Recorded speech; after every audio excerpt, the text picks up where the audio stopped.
Peace, peace, peace, peace, peace. Welcome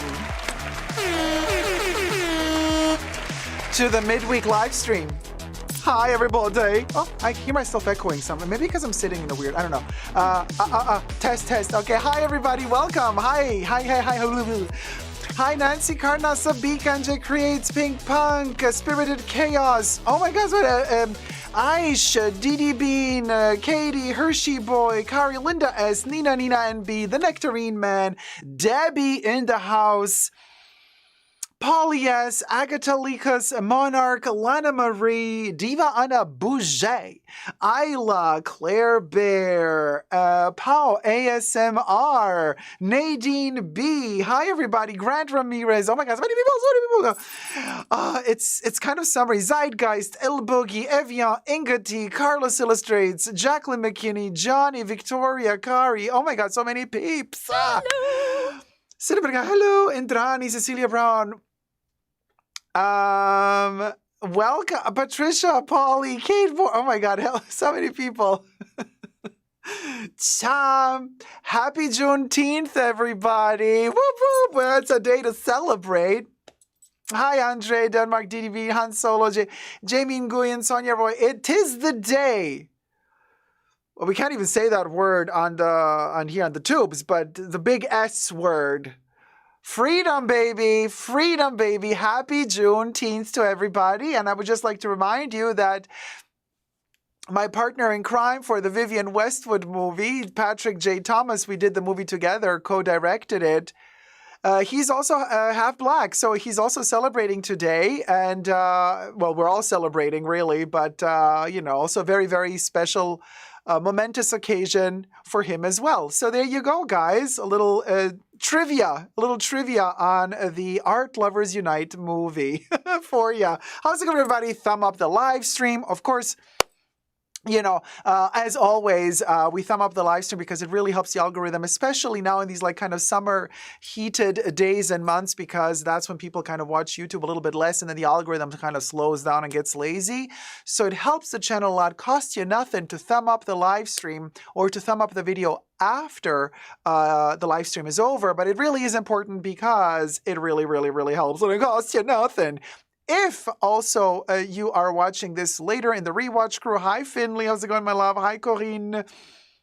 Don't forget to help out by commenting down below the timestamp when a new topic begins with the title of the topic. That helps tremendously my team out to generate chapters for your viewing pleasure later on. And I have noticed that you are really enjoying rewatching the live streams later on. How do I know this? Because I see that the views keep growing and growing. Thank you so much. There's like some live streams on my channel that have over 40,000 views. It's because you keep going back to them and watching them. So thank you from the bottom of my heart for making these live streams such a success and for keeping, watching them also after they're over, which shows me that all the effort was worth it, because it's not that you just tune in once, while the live stream is live and then when it's over, it's over. No, you keep coming back to the live streams later on, which is awesome for me to see, but also, it means the world also to the channel because it keeps it growing. So thank you so much, guys, for all of this. So keep thumbing up and keep watching. Yes. Yes. Boy, oh boy, have we got one heck of a show for you today. Yes, there will be shade. Oh, how much I love the Purse Forum hating on me for the shit.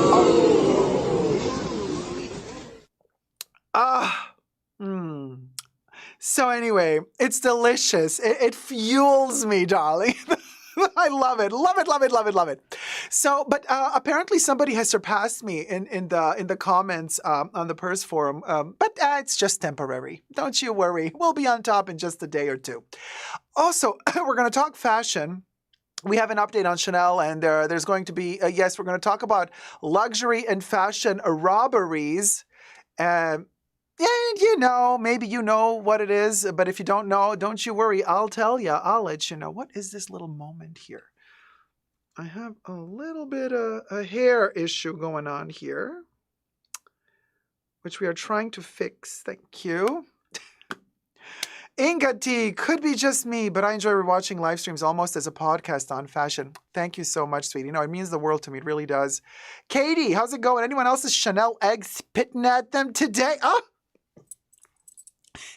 Katie, first of all, that could have been misunderstood. By the way, you can tip your host right here. Bubbles, why didn't you blend this out? Hello, Bubbles, wake up. Okay, there you go. If you like what you're seeing and you want to tip your host, go ahead. We are streaming today from the wonderful MacBook Pro, which was so generously donated to the Fashion Bunker by yours truly, Teresa McGuire. Terry, thank you so much. You guys, let me know how you're enjoying the live stream that is being done currently from the MacBook Pro, the latest iteration of it. Everything is running smoothly, I hope. I hope you're enjoying the audio. On my end, everything is tip-top. Fabulosity, running smooth as a button.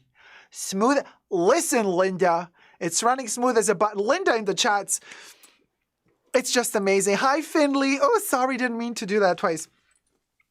I got the pebble, y'all, the egg. So who was saying, like, is somebody else's egg spitting on them today? Yes, mine is spitting on me, but that could be misunderstood, honey.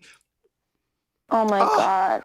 Oh my gosh, you know what? After the live stream is over, I'm gonna go out and celebrate Juneteenth, baby. And I'm gonna have myself a picnic. I'm gonna have myself some good old food, a little bit of barbecue vibes, you know, go into the sun and enjoy freedom. And you know how important freedom is to me, always on this channel, in any way, shape, or form. I have also noticed, and my heart is so full of joy. I have noticed so many more and more fellow Black friends, sisters, and brothers tuning in and watching. And this means the world to me. The world to me. And so it warms my heart and makes me so happy that we're all talking together, you know? Every skin type, every body shape, every age. We got all ages in the bunker as well, like, you know, from really teeny tiny to like after retirement. Everything is in the Fashion Bunker. So all the colors of the rainbow are in the bunker. All genders are in the bunker. I mean, it is really incredible, and it means the world to me. And so thank you so much. It just shows me that I actually can create some form of environment for us where we can all just be cozy and comfy here. Yes, we throw the shade. But if you know me, you know it's a roast. There's a big difference between being a biatch and just roasting. You know what I'm saying. Pink Punk says, you look really good today, Dacob. Thank you so much, you guys. Very kind of you. Thank you. Hi, Heaven. Hi, Hello, Barbara Rank. And also, don't forget, it is Pride Month. And very important, for me, it's Pride all year round, but it is also really important to just remind everybody that this is a space where nobody asks you for your agenda. You do what you do. You are who you are. And that is the fabulosity of it all. Seriously, that's the beauty of it all. And yes, you are heard here. You are. So no matter what sort of age and orientation you got, honey, you got a place here, okay? You are heard, you are respected. Hershey Boy says, 59 years old here, retired. Way to go, Hershey Boy. Good for you. Chill. Now is the time to chill, baby. Shade does unite us, Nina B. Love the hair, says Pink Punk. Thank you so much, you guys. Coffee on Z-Tally. Yes, the hairdo is doing. Thank you, guys. Very minimal. Very minimal today. What can I tell you?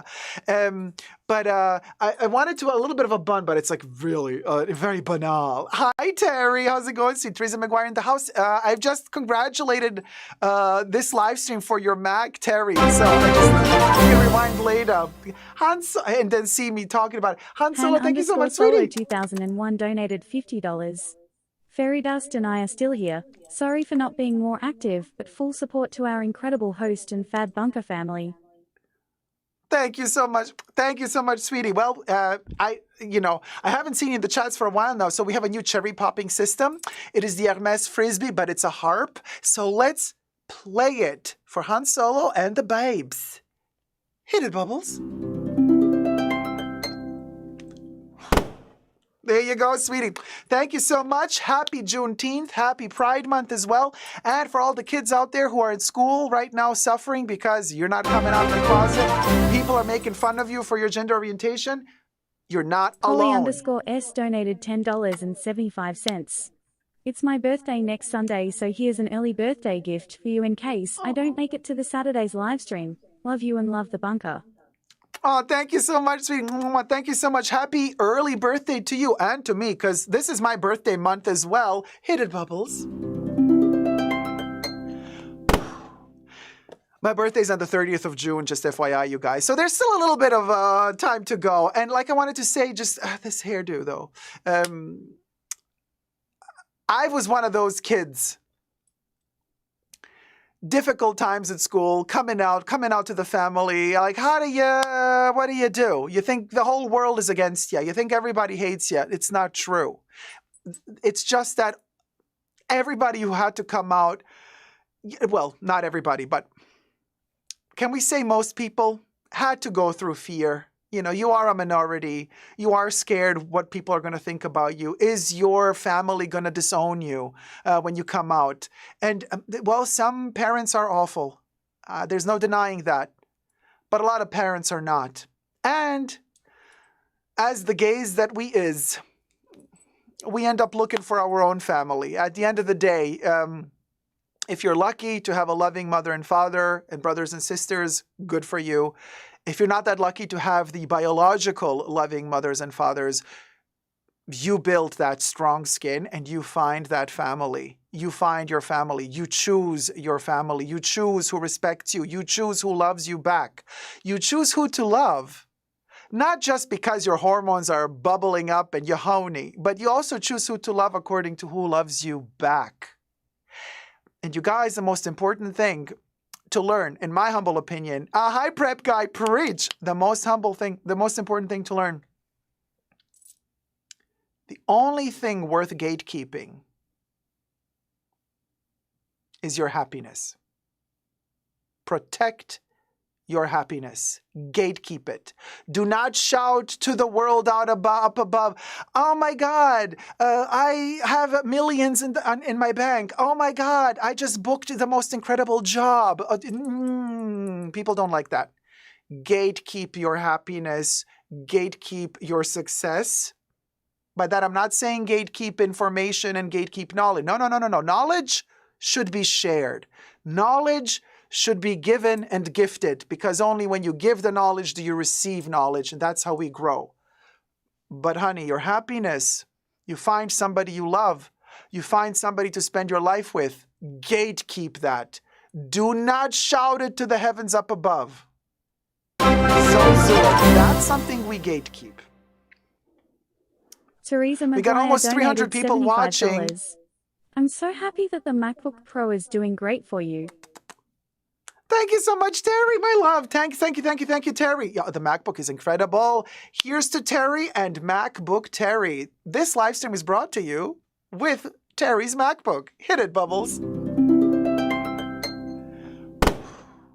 Thank you so much, my love. You guys, man, I'm so happy. 250 people, we're almost 300 people watching. We got 110 likes. Come on, let's thumb up the live stream. The prep guy says, just want to give you your flowers. Thank you for your content and cheers to continued success. Here, sweetie. Thank you so much. Hi, Winnie. Long time no see. How's it going, sweetie? Well, actually, I watched your live stream yesterday. Winnie says, my teenager just walked in and said she knows kids whose parents are not accepting. In 2024, that's truly sad and shameful. Love your children no matter what. Preach. That's what I'm talking about. And I'm not saying this, cringe moment. No. The fight is not over. There's so much work to do. So much work to do. Yeah, thank you for becoming a member, sweetie. Thank you. There's so much work to do. Some of you might think, this is, you're saying something we all know.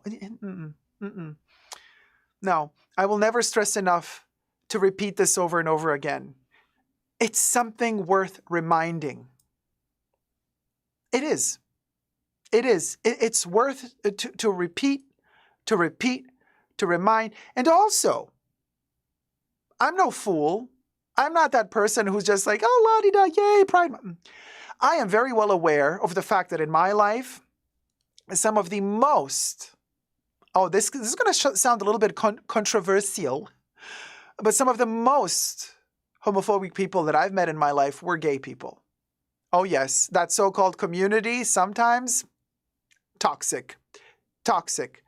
Oh, you go online dating website when they start writing in the description, no femmes, no Asian looking people. Like when the gays go all the R word and the H word. So it's not all pretty bees and flowers in the gay community. Actually, not at all. So when I say there's a lot of work to do, I don't mean just outside.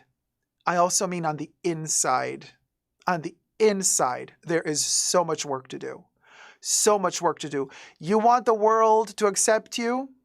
You got to start in your own home by accepting yourself and others that are a part of your community. So I am very well aware of the layers and the facets of work that needs to be done. Very well aware. So, Pride Month, before you can be completely proud, fully embrace your brothers and sisters, and only then can you be proud. Coffee on Zital says, yes, Dacob, can I get an amen, sweetie, right? Now, just saying. Keeping it very real. We always do in the Fashion Bunker. Our style says, do we also have an Anna Bay roast today? Well, yes, we can deliver an Anna Bay roast. Oh, honey, we can always deliver an Anna Bay roast. Actually, I can tell you one just now. So there was, well, I'm not going to mention any names. You can look it up yourselves. Some tiny YouTube channel kind of mentioned me in a video, and they're a fan of Anna Bay. So they mentioned me in their video about Virginie Viard and Chanel Sitch. And then in the comment section, they went like all ballistic, like talking really nasty stuff about Coco and Chanel and blah, blah. Their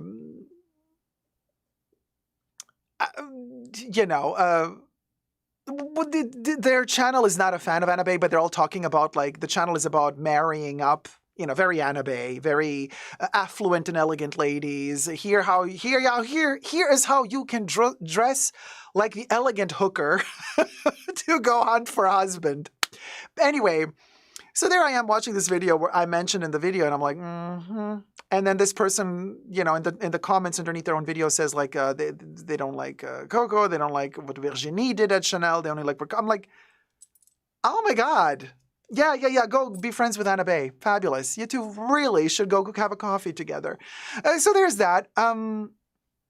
Now, what? Hold on. Bubbles is pointing something. Lidovina says, Dacob, I finally know who is the lady who stole your info. YouTube showed me her video of Chanel recent. Oh, the Chanel lady? Yeah. Yeah, she has a particular way of pronouncing Chanel. Oh, somebody, interestingly enough, commented under one of my videos saying, I hate the way you pronounce Chanel. I'm like, you hate the way I pronounce Chanel? Have you looked in the mirror lately?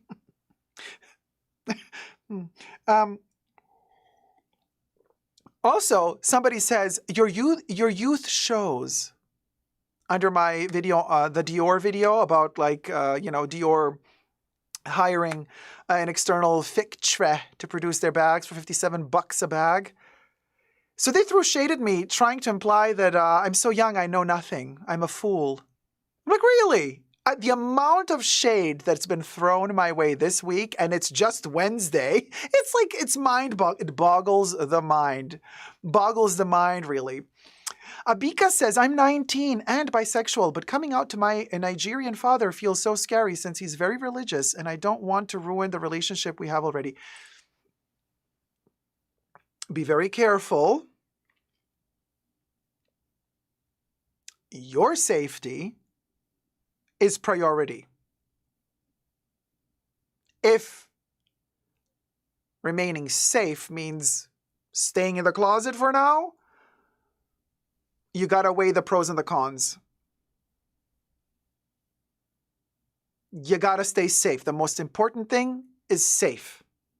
And everything else comes later. John Vox says, hello to all the closeted married men. Okay, there you go. There you go. Ellie says, good morning from San Fran. Good morning, Ellie. Polly says, to all those who don't feel loved and supported by their families, I'm going to love and support you. Oh, Polly, yes. Thank you so much, my love. Thank you. And Meowser says to Abika, if he will take, I need that mouse to be gone. If he will take resources from you, tell those chosen family, you know We'll accept and then consider waiting on till you pay all your own bills. Happy Pride. Okay, I understood. I understood the gist. Hi, Kev. Quelle surprise. Well, for once we're on time. Can you believe? On time. 1 hour late, but we're on time. In my book, elegant hooker, Rosanna Navarro, elegant and affluent hooker. Yes.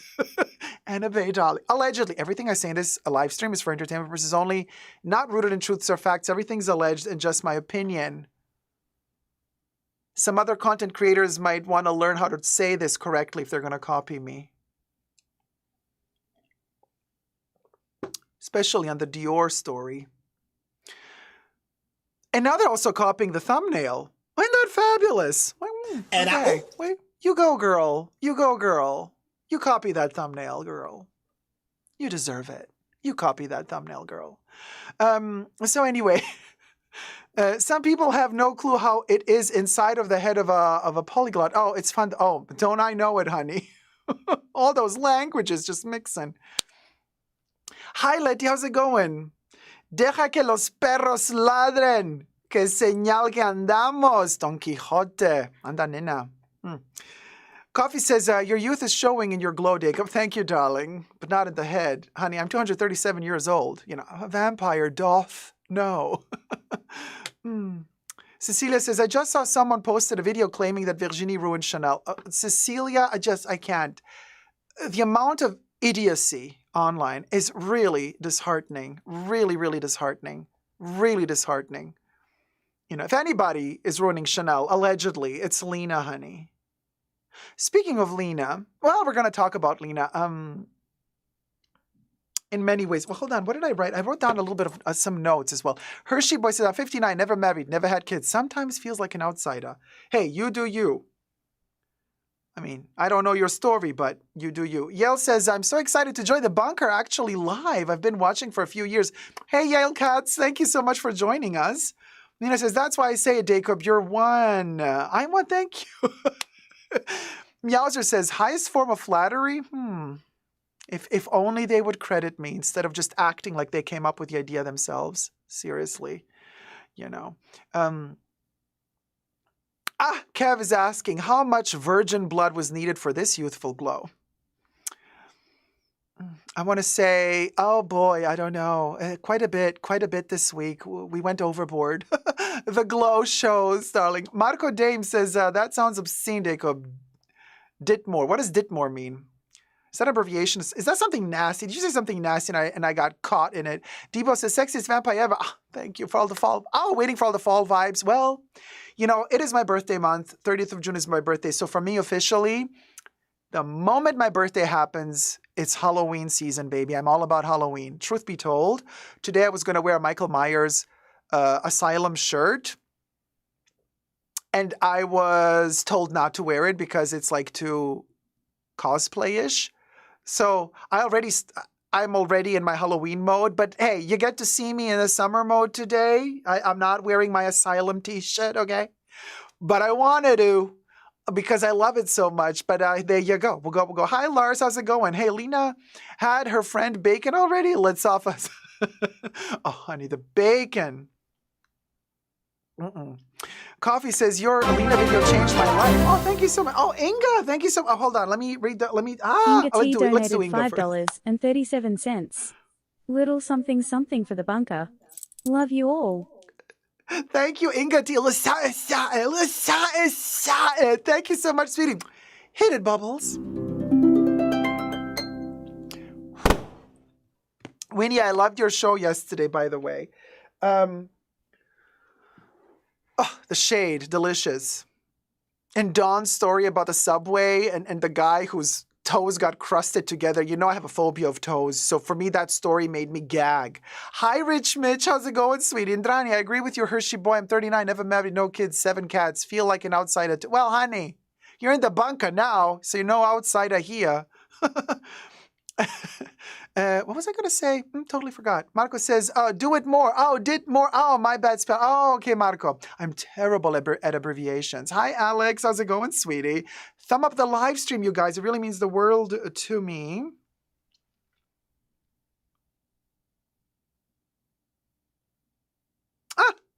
So let's talk about this. Hi, Lori. How's it going, sweetie? Rich Mitch says 38, never married. And he's one heck of a hunk, too, you guys. I've seen Rich Mitch. Let me tell ya. He's a juicy snack.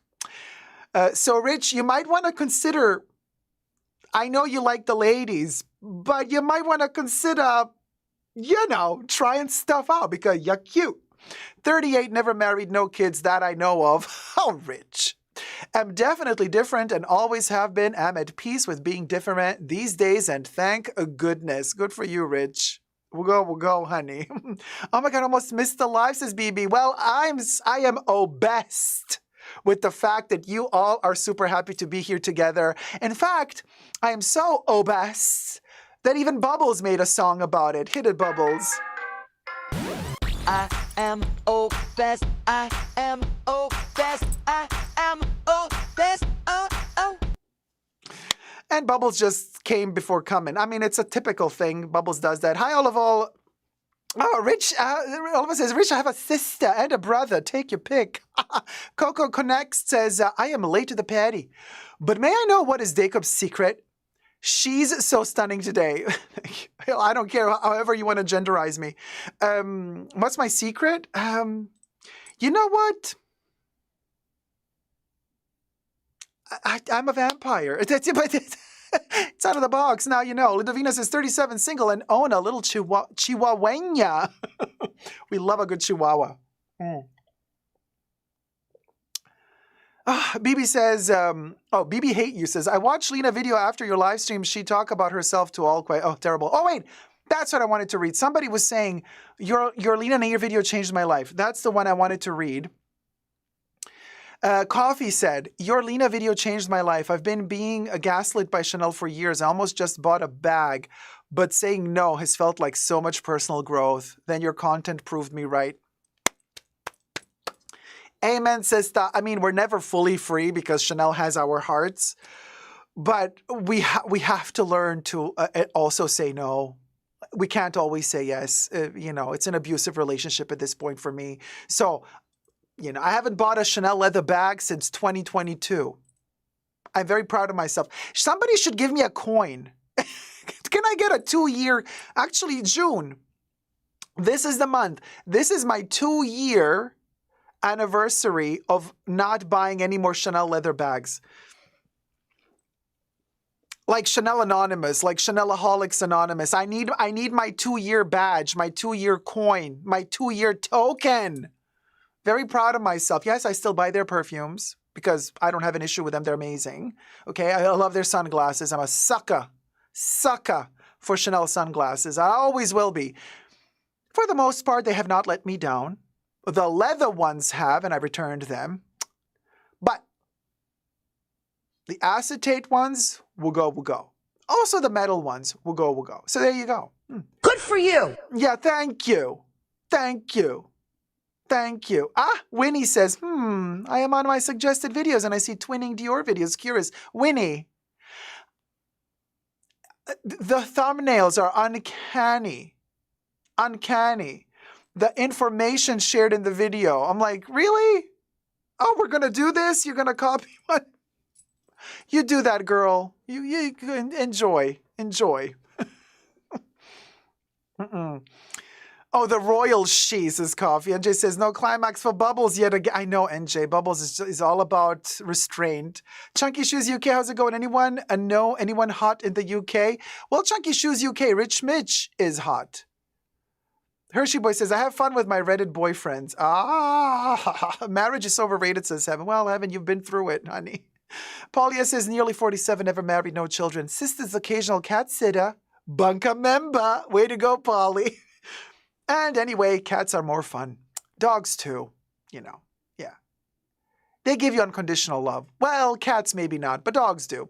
Hi, Kate Moore. How's it going, sweetie? All my friends are married with the kids. Some of them are married for the second and third time. I'm also an outsider. Never been there, right? Alex says 31 and single, currently in a bromance, though. Oh, boy, Alex, are you suffering? Is your bro straight, but you're not? And so you want a little bit you want to tickle that pickle, but the pickle is not to be tickled by you. Ooh, all the suffering.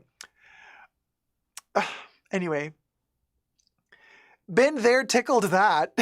Lula Esparza says, maybe we should boycott Chanel until they replace the CEO. Ain't going to happen because there's always going to be the bimbo, male and female, that's going to want to keep buying their expensive stuff just because they want to prove to whoever they're surrounded by that they can afford it. Really sad. But let them do it, To each their own. Spend your money how you wish. Carlos Illustrate says, who are you reading today? Stop saying allegedly. Loved it. Oh my God. So many people like, I have to tell you something. Like, you've said allegedly so many times in your video. It's like so annoying. I'm like, there's the door. See ya, don't want to be ya. Okay? Thank you. Hershey says, so happy we can all be accepted and comfortable here. Yes, you can. Wow, that's awesome. So important to have standards. Right? And they're very low, but they're standards. Standards. Totes bag? What about the totes bag?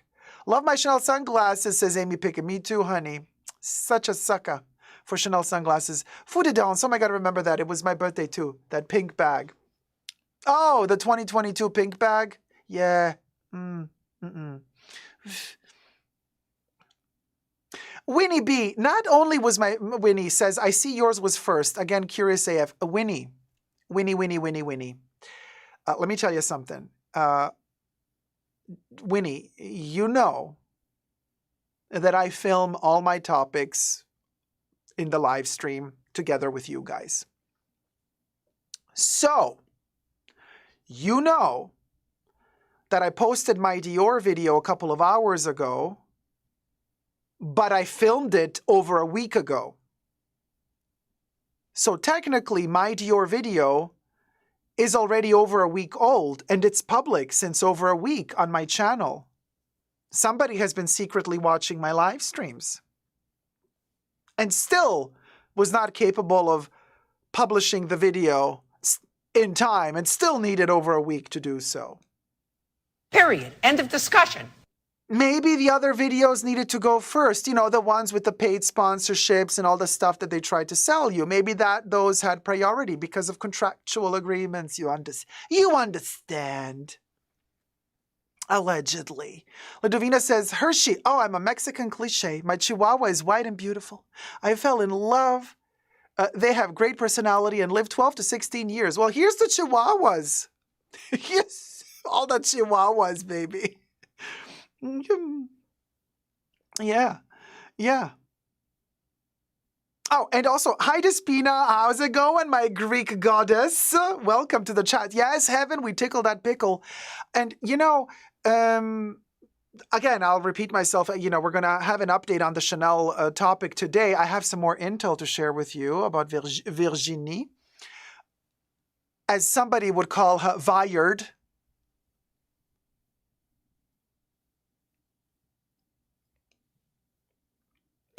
Viard? So we have an update. We have an update. And I will be saying allegedly a lot because, that's one dangerous company you do not want to slip up and say something or not say something that you should. We'll go.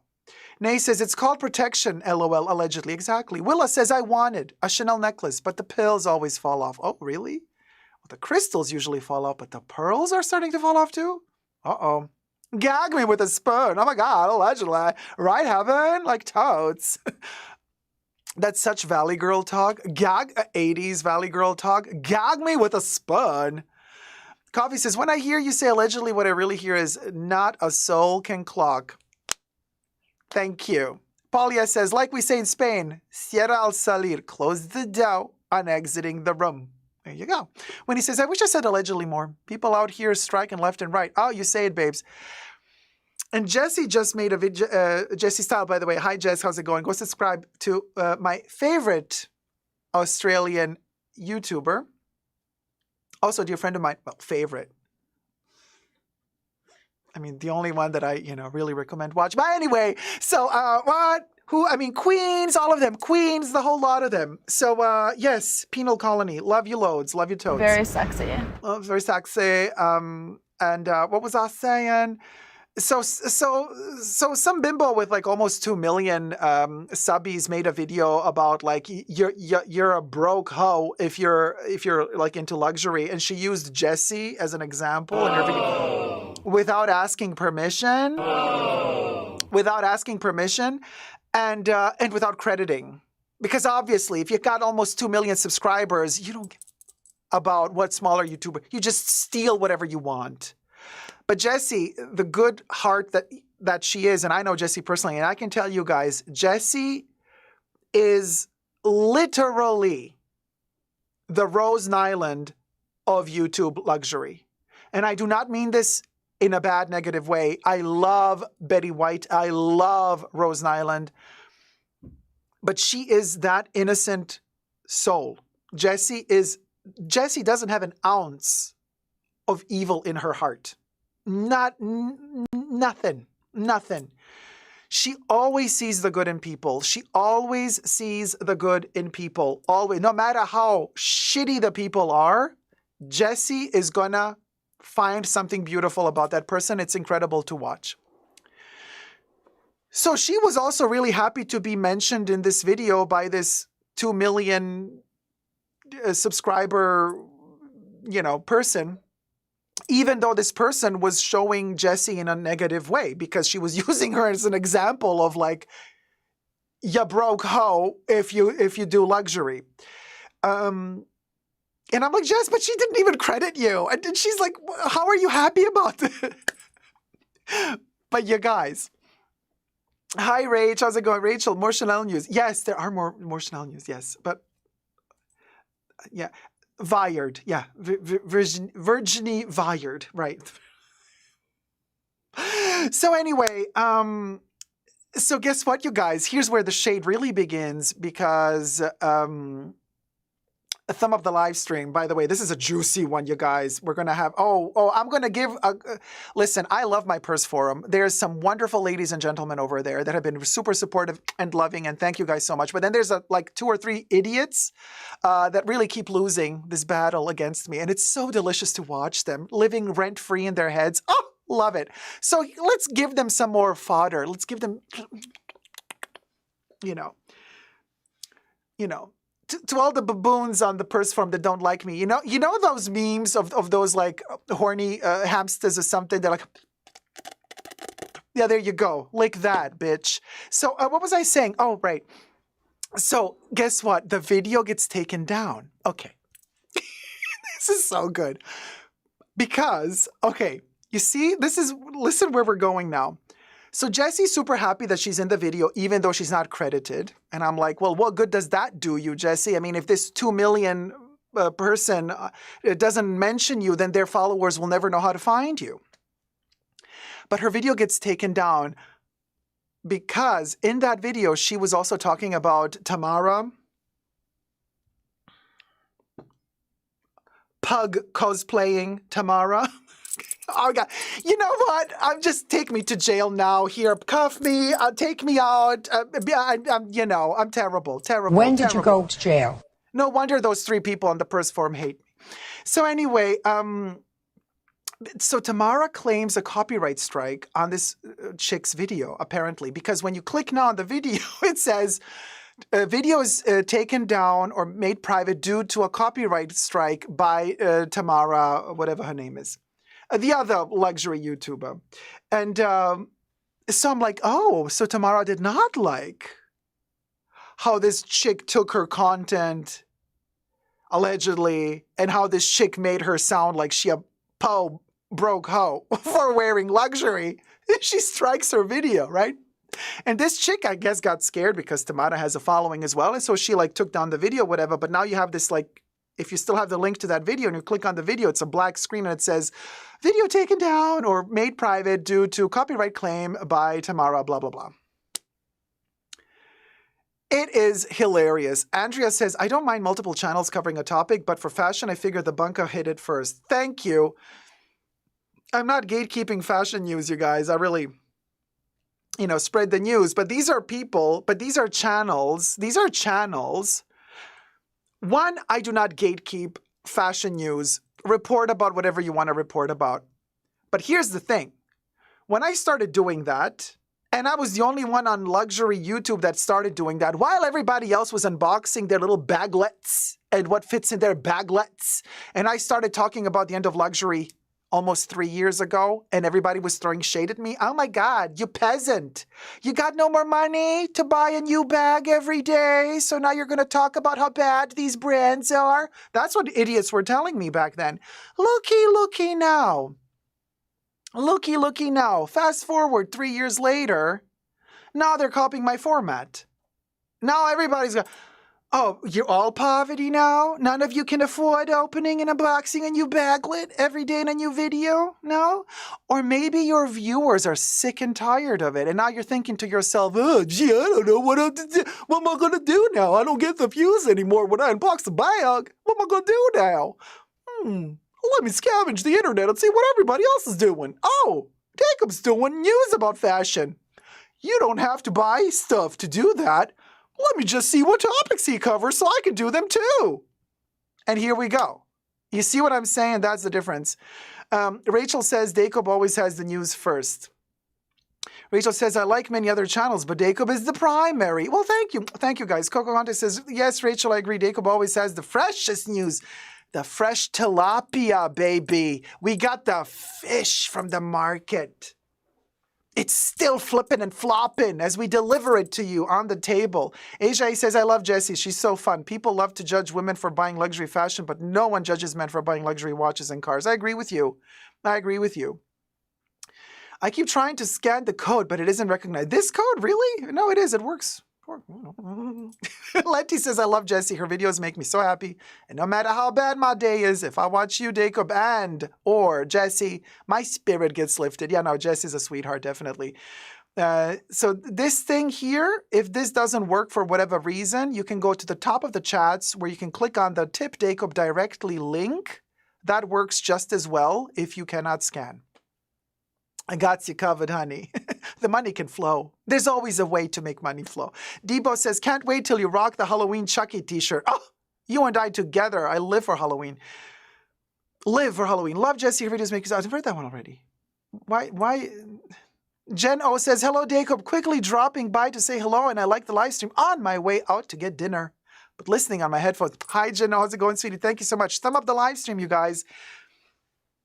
Coffee says, Tamara, I have my good eye on her always. Yeah. Tell me about it, Coffee. Oh, boy, the fakery. Allegedly. Dacob tells it like it is. Thank you, Robbie. The fresh bacon, says Kev. Nay says, it actually always showed me people are not into fashion, but into flexing, if they think that way. If you love the bag enough to buy it, you should probably rock it for life or pass it on. Here's the thing.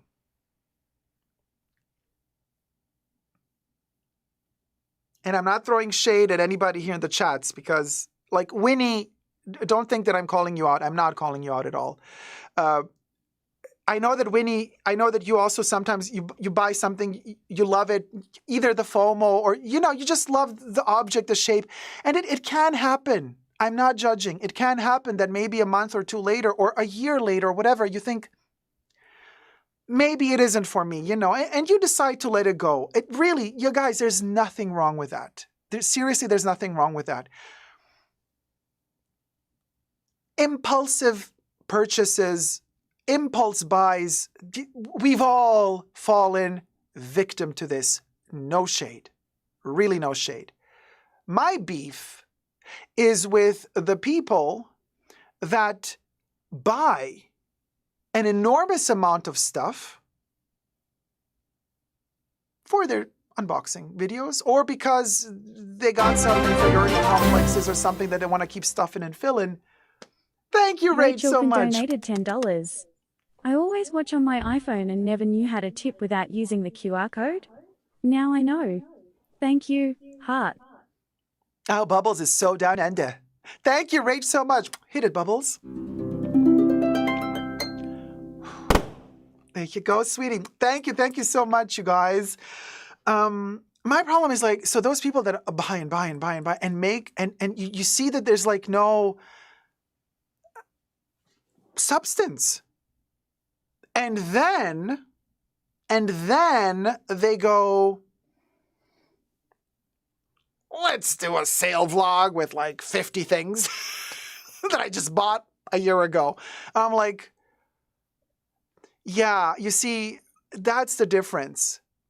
There's a difference. You understand when you from time to time buy something and then you feel bad about it, or you're just like, you know what, this is not for me, this is not right for me, and then you let it go. Okay, but if we're gonna buy every colorway of every shape of every model of every and then like let me sell 60 pieces the next year, to me, I can't take you seriously. I can't. I don't see substance there. I don't understand, like, I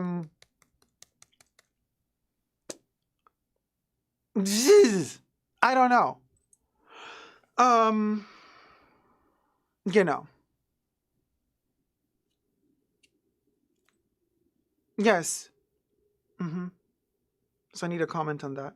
Sorry, guys. I need evaluation. I need an evaluation. So this is my issue. When you keep at it, and again, if you got the money, honey, and you want to buy 50,000 bags a year, and you keep those 50,000 bags in your museum of a collection, go for it. If that truly is your thing, go for it. But then if you're going to buy all of that, to then say, oh, yeah, only you 1 year later or whatever, 2 years, I'm going to sell it up. Why? Then why did you buy it in the first place? I cannot take that seriously. So that means you didn't really you didn't do your research. You didn't really purchase what you really feel, love. You know what I mean? That I have a problem with that. I have a problem with that. I really do. Not to mention the fact that we're living in times where people will question, where does all that come from? And let's be very clear about this. And I'm not mentioning any names here, okay? You read between the lines. And we've been talking about this in the past. Billionaires are not billionaires because they did legal shit. Okay, let's just be very clear about this. Why is a billionaire billionaire? Because you know they've been walking over dead bodies, allegedly. So nobody's jealous about you having 50,000 different bags. But don't be surprised when people start questioning, where do they come from? You got the money, great, perfect. But are we talking that amount of money?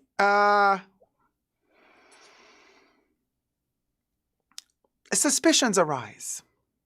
Suspicions arise. So, here's what I'm thinking. The billionaires out there, they don't go to social media to flex their wealth. Not really, not really. Have we seen Marc Zuckerberg start a YouTube channel? Did his wife start a YouTube channel where she unboxes 50 bags a week? Hermes, Dior? No, she's not on social media. I mean, maybe she is on his social medias because he has to, show face somehow. Jeff Bezos? Do you think Jeff Bezos' chick, wife, whatever he has, you think they have a YouTube channel where they show all the cars that they're buying, the yachts that they're buying? Hey, join me on my yacht crib today. And don't forget to subscribe to my channel, Jeff Bezos.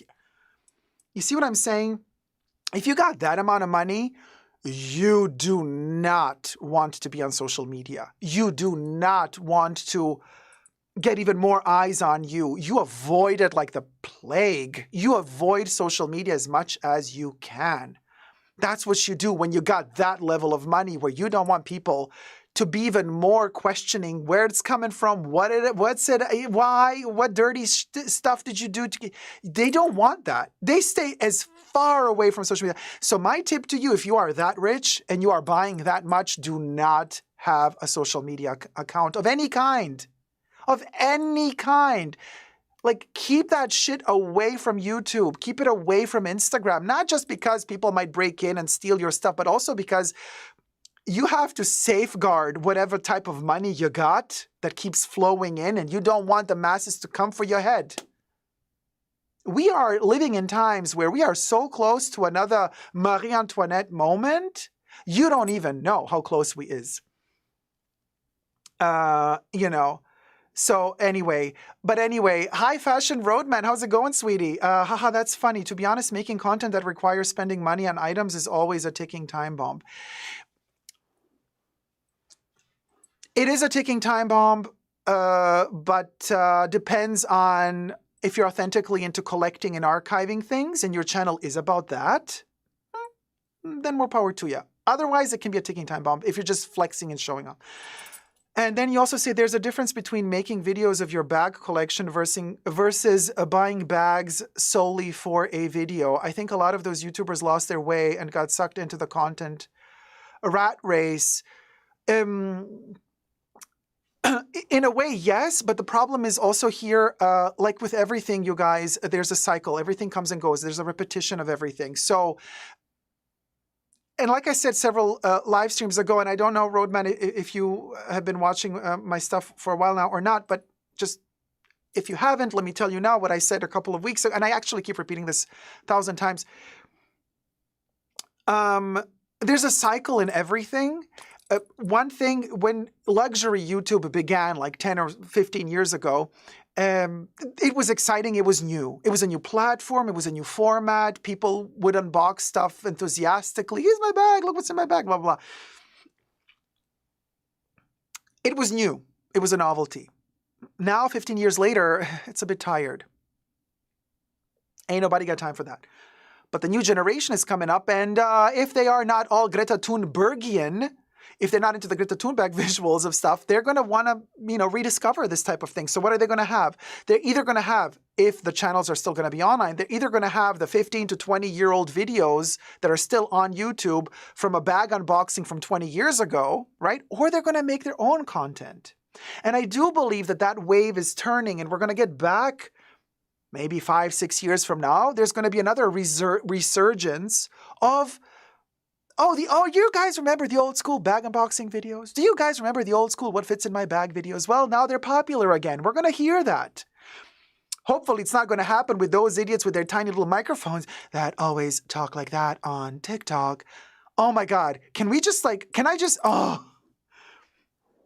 And today I'm going to share with you my secret tips on how bad this fashion week really was.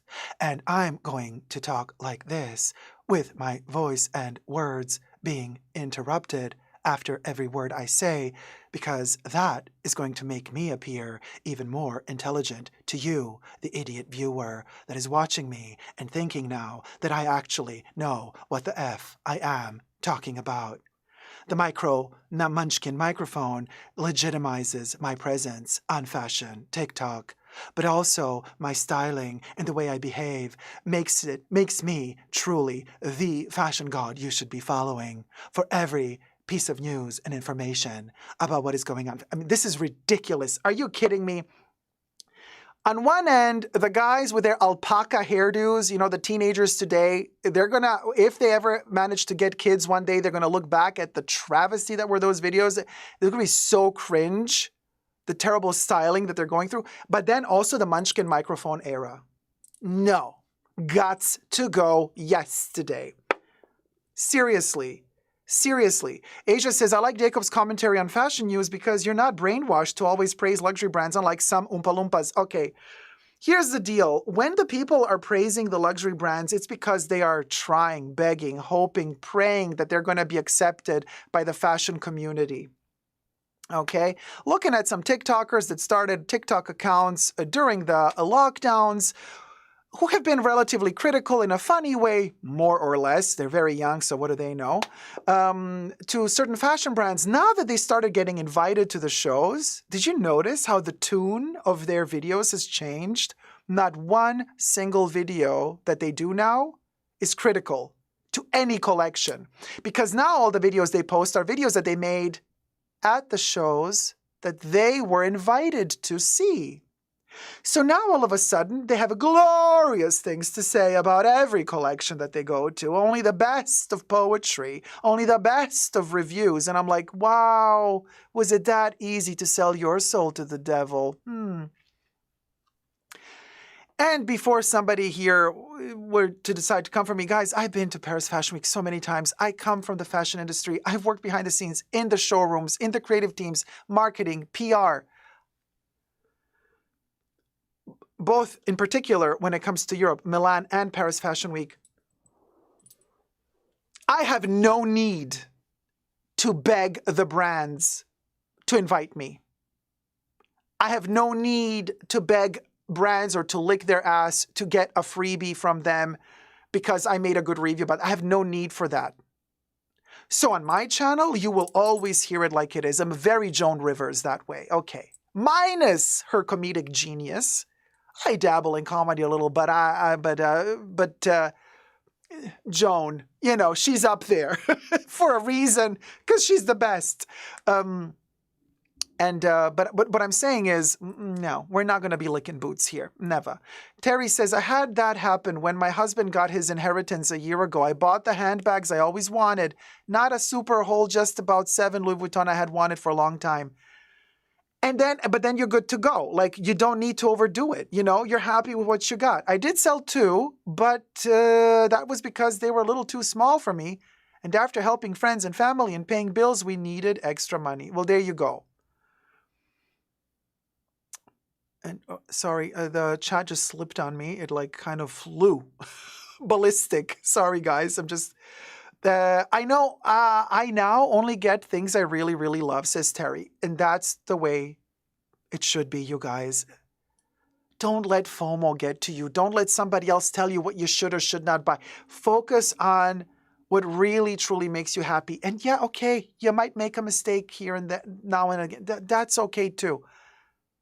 What you love, and not what they tell you you should love. That's what we're doing. Meowser says, I'm working on improving my living space, rearranging stuff I already have. This is bringing me happiness, and I'm happy to share that with you all. That is beautiful and good for you. What I meant by gatekeeping your happiness, not this, I meant going public with a lot of details. You don't want to do that. You simply don't want to do that. Nay says, a lot of these creators, I couldn't imagine them talking about a single item for 40 minutes. I know it's not everyone's style, but I think we adore and respect the dive into finding this piece, a place for these pieces. And also notice how a lot of them, they cannot do live streams. Entertaining you live, forget about it. They got to edit everything 50,000 times in one single sentence. You know. Gag me with a spoon. RF Buffy. Oh, what Mac Clippy is that? They no longer have my favorite shade, a plumful, so I am looking for a new one. This is not a Mac Lippy. We don't got a Lippy on right now. I just have Vaseline, honey. Vaseline on the lips.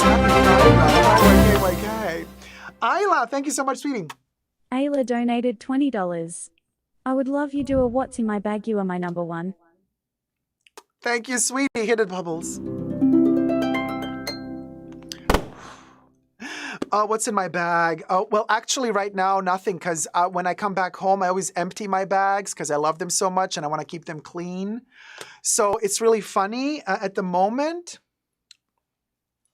Hold on. Because now I put the cream on my lip. I put the Vaseline. Honey, I lubed my lips because it is Pride Month after all.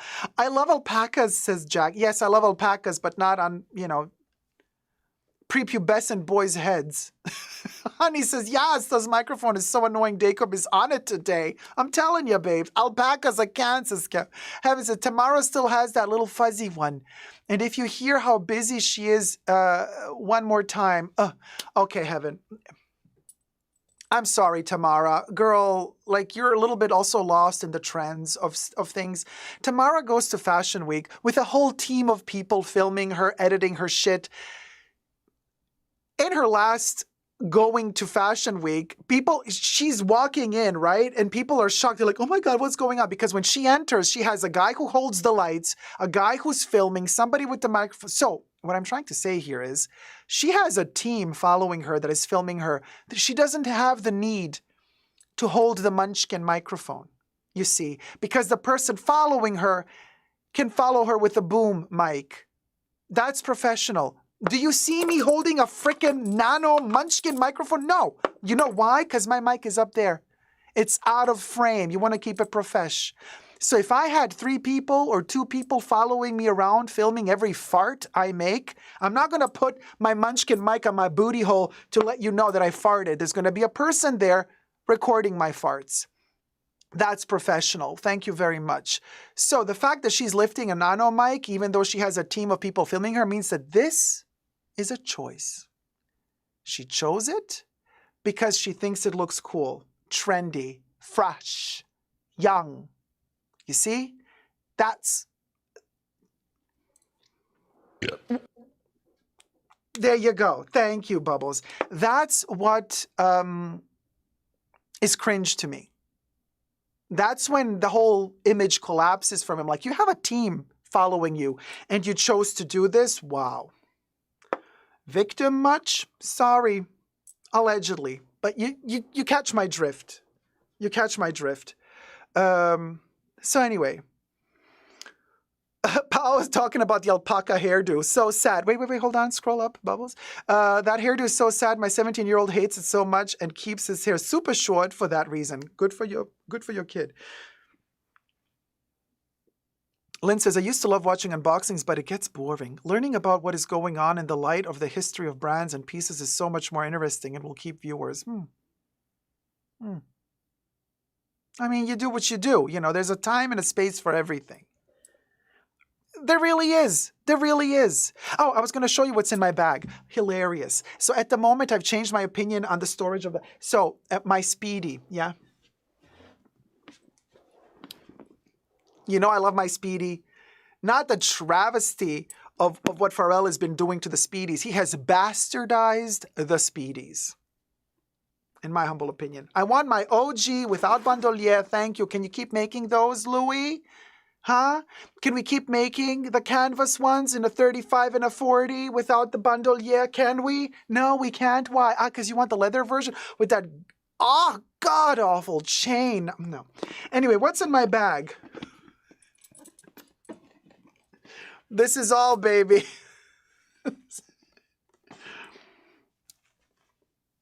My little Chance Eau Fraiche soap on a tissue to keep the bag scented. That's all. That's it. There's nothing more in here but that. How minimal of me. Rachel says, Dacob, you provide intelligent, independent analysis and information, real value to viewers. Thank you, Rach. Very, very kind of you. Dacob, you can be hilarious. Don't sell yourself short. Thanks, Dee. Yeah, you know, we try. We go places. Hella Barbara Rank, Dacob, you are the Joan Rivers of fashion YouTube. But unlike Joan Rivers, I do hope that one day people remember. You know how sad it was the moment? I mean, people remember Joan, but the Oscars did not give her in memoriam. So when she passed away, and then that year, the Oscars, they didn't give her a name. You know, I found that so shady of the Academy. Mqua says, I was just thinking of Joan Rivers this morning. Miss her so much. Oh, I miss her too. You're a unicorn, Dacob. Thank you, Letty. Bibi, I watch Loic videos. Some guests give exaggerate compliment, and I'm like, Bibi, you still watch Loic? He's also, when he looks like a baby, you know, he's like 50 years old, but and he's gonna go to every fashion show. He's gonna say, "Oh, I love this. This is so cute." I'm like listening to a baby farting for like 30, 40 minutes straight when I watch his videos. I can't. Seriously. You're a grown-ass man. First of all, no critical thinking. Everything is positive, positive, positive. That's why he always gets invited backstage to all of these shows, all of these fashion brands, because they know that he will not criticize them.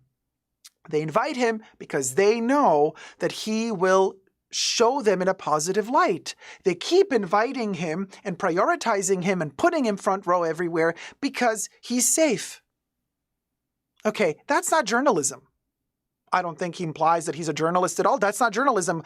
What he does is he offers services rendered, advertisement for these brands. Give me a break. Fashion Roadman says, to be honest, makes my brain hurt seeing people blindly praise brands without any critical thought. Tell me about it. Tell me about it. I mean, tell me about it. Like, it's like literally, when are we going to wake up and finally smell the coffee?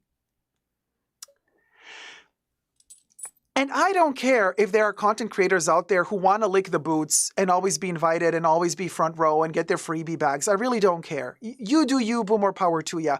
What really breaks my heart is that there's a ton of viewers out there that fall for this. This is what breaks my heart. There's a difference. Like I say, be as fake as you want to be. If that gets you ahead on the social ladder, on the corporate ladder, you do you. You do you. Sell your soul as much as you want. I really couldn't care less about you and your soul. You do you, I do me. What saddens me is seeing the masses drink that Kool-Aid and they believe in that content. They believe that these people are delivering the truth, that these people are delivering full-blown knowledge about what is really happening when in reality... Brian Boy, how's it going, sweetie? Queen, shout out to you. When he went to do that paid thing, what was it, for Fendi? He went to the factory, the Fendi factory. Was it Fendi or was it Prada? Can somebody correct me? Kev, darling, can you please let me know? Was it Prada or Fendi? I think it was. Oh, it was Fendi because he got a peekaboo. Coco says, what? The kiss... Oh my God, so many amazing comments. It was Fendi. Oh, hi, Audrey. So he goes to the Fendi factory, and they're making him a bag just for him. And, of course, he has a script, and he has things he has to say, But he's an influencer. Oh, we got tea on Brian as well, honey. I've been receiving articles and... What? So... But we digress. So he's talking about how amazing the new factory is, and he particularly praises one point. He says in that video, and the video is about a year old now, he says, and what the amazing thing is that everybody in this factory, every single worker or artisan, I think, because it sounds better. Oh, Tim, sweetie darling, thank you so much. Tim Park donated $10. Hey, Dacob. Glad I can catch the live. Love listening to you and your insightful thoughts. Thank you, Tim, sweetie. Thank you so much. Are you having fun in that working girl 80s vibe office of yours? Because, honey, IYKYK, hit it, Bubbles.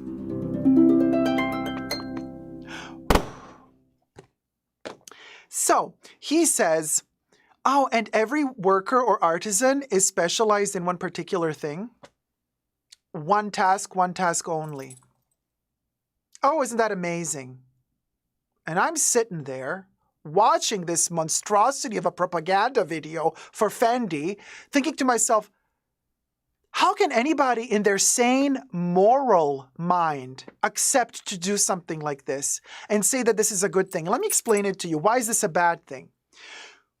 What a corporation does, if they want to keep their workers locked in and never be able to become free and maybe start their own careers, maybe start their own business, they teach them only one skill. That's not a good thing. That's a really bad thing. If you want to empower your workers and you want them to grow, you're going to teach them the entire process of building a bag from scratch to end. You don't teach them to just put one button and that's it. And then another worker, you teach them to do one stitch on the edge, and then the other worker, you teach them to add the zipper, and then the fourth worker. You see what I'm saying here? So after working 30 years for that company, all you would have done is put the button on, and that's all you know how to do. In other words, they bastardize the production chain and teach you only one task. That way, you can never be free. That way, you will never become independent because you will only know how to do that one little shitty thing. Okay? And in that video, in that Fendi factory video, Brian Boy's like, oh my God, this is amazing. Like, everybody specializes in that one task. I'm like, girl, really? You're saying that this is a good thing? And you can live with yourself after you've said this? No words. Coco says, what? That kissable lips, no lippy? Just Vaseline? That's unfair, Dacob. Please show us some of your beauty secret. Yeah, it's Vaseline, you guys. Vaseline, there you go. Oh, Teresa E. just gifted one Super Dacob membership, and the winner is Asia A. Was gifted a membership by Teresa E. Thank you, Teresa, for gifting the Super Dacob membership. And Asia, welcome to the Tier 1 membership. There you go. Oh, hi, Jessie. I didn't see you earlier. Michael Prince, Bibi. Bibi says to Fashion Roadman, don't tell me you cut your live short to watch Dacob. Fashion Roadman says, hey, I love his streams. I can't help it. Wait, you were streaming? And you cut your stream short just to watch Roadman? Stop it. You're making me blush, girl. That's very kind of you. You didn't need to say that, but thank you for saying it. Well, Fendi factory where they make the samples before most of the production is outsourced to factories in countries with unregulated label laws. Fashion Roadman, you said it, I read it. I was talking to my sales associate at Chanel. This was years ago. This was, I can tell you exactly when it was. 6 months after the 2019 Métier d'Art Paris, New York / Egypt collection, Karl's Last. I was really eyeing one of those Egyptian jackets in tweed. So after a couple of months, they have a new collection, and then they put the old collection before it goes on sale. It goes on sale 1 year later at Chanel, not 6 months later, mind you. They put it in this kind of special, they have a storage unit where they send all the collections, but they can bring stuff back in. And the sales associates can always check in their system if they still have a product, if you know the article number.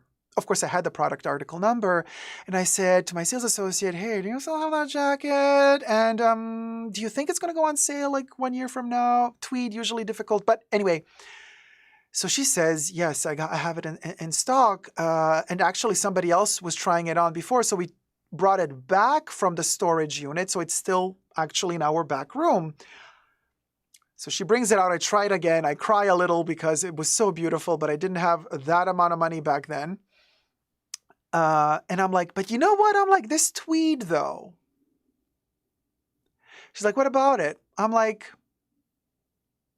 it's very Indian. She's like, yeah. I'm like, this tweed, this was made in India, wasn't it? And then it was, shipped back to France where, you stitched it together. She's like, well, she's like, I'm not at liberty to say it. I'm like, girl, wink, wink. I'm like, okay, I see. You see? You see. Now, another friend of mine used to work for Balmain. Now, you know how Rustig loves his tacky adornments. The stitches and all the extra little bedazzling, the beads, the crystals. Oh, honey, allegedly. She's like, Dacob, we just, this is not a sales associate. This is a designer who worked in the design team. She's like, Dacob, we've just received 10 boxes filled with all of the textiles beaded in Bangladesh that we're going to assemble now. They also sent us the tags made in France to attach to the pieces.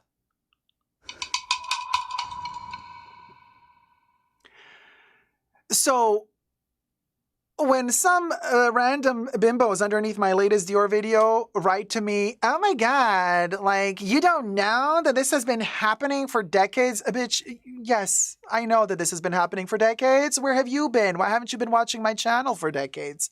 Had you been watching my channel for decades, you would have known that I've been talking about this already for decades. I'm like, people. It's insane. But so anyway, fabulous to know. Terry says, Joan Rivers on wealth. And we quote Joan Rivers. Terry says, money doesn't make you happy, but it's easier to cry in a Rolls Royce versus a bicycle. Oh, honey, listen, I can tell you at least 20 ways to cry on a bicycle because I've been there. I have been crying on a bicycle my whole life, honey. When he says, when I was a radio host, the record labels would buy us insane things. It happens in every facet of everything, I think. Well, yeah.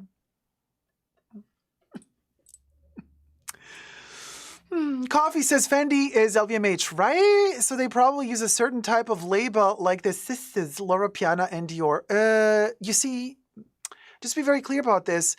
They are independent. They don't have legal repercussions.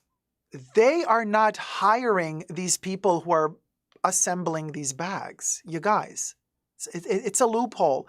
They hire a company, okay, that has the factory. That company hires their workers. So LVMH can say, oh, we have nothing to do with that. We did not. Oh my, they can be appalled. They can act appalled. They can say, oh, mon Dieu, we had no clue that this company that we hired for good money is actually using, poverty, labor laws, not following labor laws, making people work for, $1.25 and what have you. So they're in the clear. In fact, in the article that I shared with you in my Dior video, I stated very clearly that Dior was not in any legal trouble. LVMH is not in any legal trouble because legally they did not hire those workers. You see, that's the loophole. However, what a good judge should take into consideration is the amount of money that LVMH paid for a set amount of bags. Because Dior can play as stupid as they want, but if Dior has indeed been paying $57 a bag and then charging us $2,600 for said bag, the judge can then say, well, you might have not known how little the workers in the factory earned that were hired by that factory and not directly by you, but you could have done the math. Or did you close both eyes when you saw the price of the bag that was being sold to you for $57? But how do you think? So for $57 for that one bag, and you also got a reduced price probably if you order, 10,000 of them, you get a little bit. So $57 a bag. So what does that mean, $57 a bag? You got to pay material costs, the raw materials, the textiles, the whatever else is on the bag, the glue, I don't know, the stitches, and then you got to pay the labor. But then you also got to keep the factory running. You got to pay for electricity. We've just revealed about a year ago the story about the subsidiary factory that allegedly Chanel was implying, right? The people that were making the bags, and they weren't even heating the room. Their hands were freezing. We got over 400 people watching, you guys. Come on, you guys. 251 likes. Let's get to 400 likes. Come on, give mama a like. And so you're trying to tell me, Dior, that you didn't do them. You're playing dumb? Really? You're playing that stupid? Oh, you had no clue that the people were paid so poorly? How do you think that the factory can sell you a bag for $57 and pay their workers properly? The two things, it just doesn't compute. You see what I'm saying? So even though legally, technically, you could say, well, they're in the clear. Yeah, but morally, are they though? And this is also what I always tell you guys. There's two different worlds, law and morals. Very rarely do they travel together in a pair. Very rarely. Most of the time, what is legal is not moral, and vice versa. So bear that in mind. We have to understand that even though morally it's shitty, legally it might be totally fine, and you're in the clear. So that's something that we sometimes tend to blur. We tend to think, oh, well, it's morally not acceptable, so it must be illegal. Nah, you'd be surprised how many terribly amoral things are super legal. So maybe, just maybe, somebody should look into The Judge. And here comes to mind one of my favorite movies from the 80s that I've just rewatched a couple of days ago with the one and only Cher, Suspect. It's free on YouTube. Go check it out after the live stream. What a great movie. There's a plot twist. I'm not going to spoil it for you. That's a movie to watch. Really good movie. Cher with Dennis Quaid. Is it Dennis Quaid? Suspect from, I think, 1988 or 1987. Alex says that was the point of moving from artisans to factories in the 19th century. It got rid of the skilled artisans and pitchforked everyone into only doing one task for years on end. Modern day S word, which we're not allowed to say on YouTube. Kev says, anything for pay when you're a 50-year-old twink. Kev. Yes, I second the Vaseline for lips, says Pau. Yeah, it's amazing. Vaseline is just the best. Hi, Jesse. Robbie says, LV is the same. The video that shows the Saint-Dimas factory shows this piecework. I mean, it's all a joke. It's all a game, you guys. Asia A says, also, guys, have you seen that Charlize Theron is no longer J'adore ambassadrice? They picked Rihanna now to be the ambassador. Thoughts? Well, Rihanna is awesome. I love Rihanna in anything. She can't do no wrong, really, except when they project her on the building in Dubai with the forehead. She looked like she came from Mars Attacks. Alex says, oh, my God, you can tell Indian tweed amazing, Dacob. Well, the person who can really tell Indian tweed is the Pink Lookbook. I see you in the chat. Hi, Liz. Pink Lookbook in the chat. Aha, classic production in India and then shipped to Europe for the label. There you go. You know what I'm talking about? Everybody, I always give shout out to my girl, Liz. Pink Lookbook. Go subscribe to her channel. She's an awesome lady. And she is not afraid to share her very vast knowledge of fashion history. In such a beautiful and understandable way. I know I'm always in awe of her because I just think she's a wonderful, wonderful lady that knows her shit and does not gatekeep her knowledge. And I love a person that educates others in such a beautiful way. So go subscribe to her channel. She's awesome.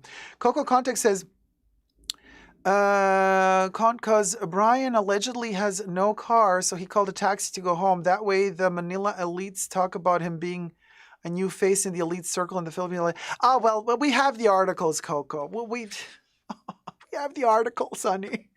We have the articles. Yeah. Oh, hi, Leanne Cotta. Leanne's like, damn, I'm at work. I can't stay on. Shh, don't get in trouble. Don't get in trouble, girl. Melting didn't get in trouble for Balenciaga either. I still despise them both. Oh, okay. The Balenciaga moment, you guys. Roadman, can you tell me your opinion on that situation with Bale? Like, have you forgiven them? Are they still canceled too? So somebody commented under my Dior video and said, I wonder what... Salma Hayek would say about her husband who owns LVMH being, being that the company's so bad. And then, of course, somebody commented right after this person left a comment saying, Salma Hayek is not married to Bernard Arnault. Salma Hayek is married to the guy who owns, to Pinault, the guy who owns Kering. And then I wanted to comment under that, but then I didn't. But I wanted to comment like, okay, well, then let's ask ourselves, how does Salma Hayek feel about the fact that her husband's brand was, endorsing a designer who greenlit both ad campaigns, the Adidas Balenciaga one with all the court documents, and then the Balenciaga one with the teddy bears. And they both came out in almost the same time, and they're kind of connected. So what do we say about that? What do we say about that? What do we say about that?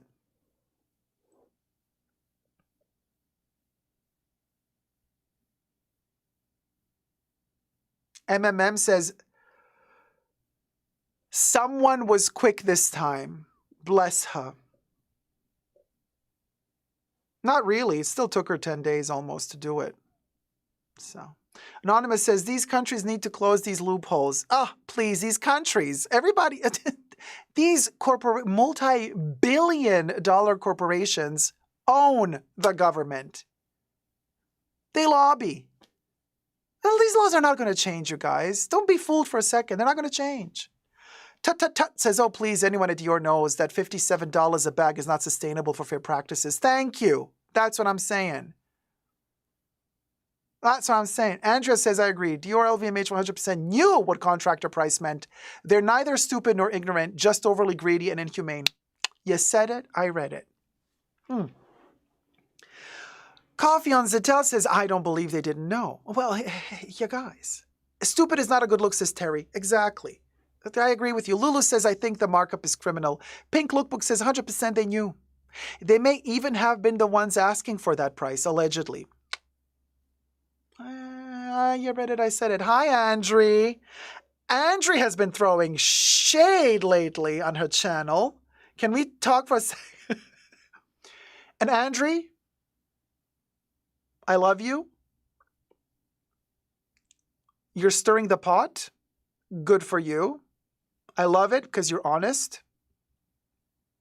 The only thing that I did not like is that when that crazy bimbo came for you, and she's crazy in my opinion, I'm not going to say names, you know who she is, you kind of apologized to her. No, Andrie, you did not need to apologize. You did nothing wrong. You know who I'm talking about. And she's not going to get a shout out from me because really she is beneath anything. You do not apologize to her. No. You're doing some great work. I've been watching. Go subscribe to Andrie's channel. So, Pink Lookbook says, oh, Dacob, I'm blushing. Love your channel. I love yours, Liz. You have a wonderful channel. Wonderful channel. Shmichuk, how's it going, sweetie? Just to say hello, everyone. Finally caught a live. Hi, sweetie. Ludovina says, Charlize is no longer Jator face. What? I can't believe that. What an awful mistake. Well, maybe she got too old for them. Not too old for me, but you know what I mean? At a certain point, the fashion just kicks you out. Yeah. Heaven says, though I love Charlize, I think it was time for a change. Oh, we'll go. Roadman says, I just think they never really addressed it fully. I think most people have forgotten about the Balenciaga incident. Thank you for answering me, Roadman.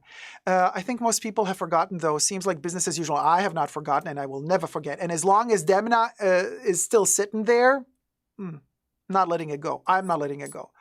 People forget too easily, Anna Marie. I agree with you. People forget too easily. This is the attention span of fruit flies, as we call it. And but also, they get a freebie here, a freebie there, invited to a show here, invited to a show there. Not a pretty look. Not a pretty look. Oh yeah, okay, whatever. Let's forget about what happened because, hey, I get to be in the spotlight, front row. Despina says, I don't forget. This is what I was talking about when we were analyzing the situation. Mother energy. And this is something, sorry, I know I repeat myself about the mother energy, but I really love mother energy so much. And I'm telling you, this is something that our society tends to always kind of push aside. Women are always, don't take them too seriously. She's hysterical. Let her calm down. Slap her so she calms down. Her nerves are getting the best of her. When a woman complains and says, hey, somebody's been touching me at work, or when a woman complains and says, no means no. And then the men who are in charge, right? They're going to say, she's just overreacting. No. This has to stop. This has to stop. And I will never tire from repeating this. There's this tendency in our society of always blaming a female victim. The victim blaming. It's such an ugly thing. Such an ugly thing. We have a tendency in our society that when a woman raises the alarm about something going wrong, everybody points their fingers at that woman saying, you're hysterical, shut up, what do you know? We tend to forget that women are mothers. Even the ones that haven't had a biological kid yet, women have the mother energy in them. They are by nature built to sense danger. in such a way that men cannot. Men are reactive. Women have the sixth sense. Okay? So when we had a ton of moms, and I'm not talking religion here, you guys. I'm not talking about the Catholics and the cuckoos and the this and the that's. No. Forget about religion for a second. Purely biological here. Women, raising the alarm about the Balenciaga thing. We have to listen when a ton of women raises the alarm. We have to. And instead, I have a sneaky suspicion that this Balenciaga thing flew under the carpet because it was mostly women raising the alarm and not men. Also because the designer in question is a man, not a woman. Had it been a woman, she would have been fired. Just my humble opinion. And this has to stop. We have to start listening to women. When a woman raises the alarm about something, it's not because she's hysterical, because she doesn't know what she's doing, oh, chill the F out, or give her a shot of something so she calms down. No. Listen. There is a specific reason why the mother energy is raising an alarm. We discredit way too often women raising the alarm about these instances. So just bear that in mind. That's my opinion, and I stick with it. Coffee says, we say what Wendy Williams said about Britney Spears' team. Blank to all of them, period. Death to all of them. Wendy Williams, my goddess. God, I love that woman. So there you go. Just sorry, I know, I digress because I digress. But this is also something that I never stress enough to repeat over and over again. Audrey says, I agree. Christina says, so true.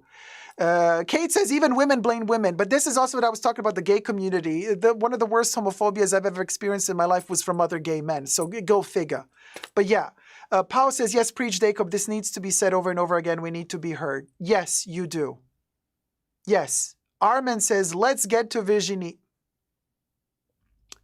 What do you mean by that? What do you mean by that? Let's get to Virginie. What do you mean by that?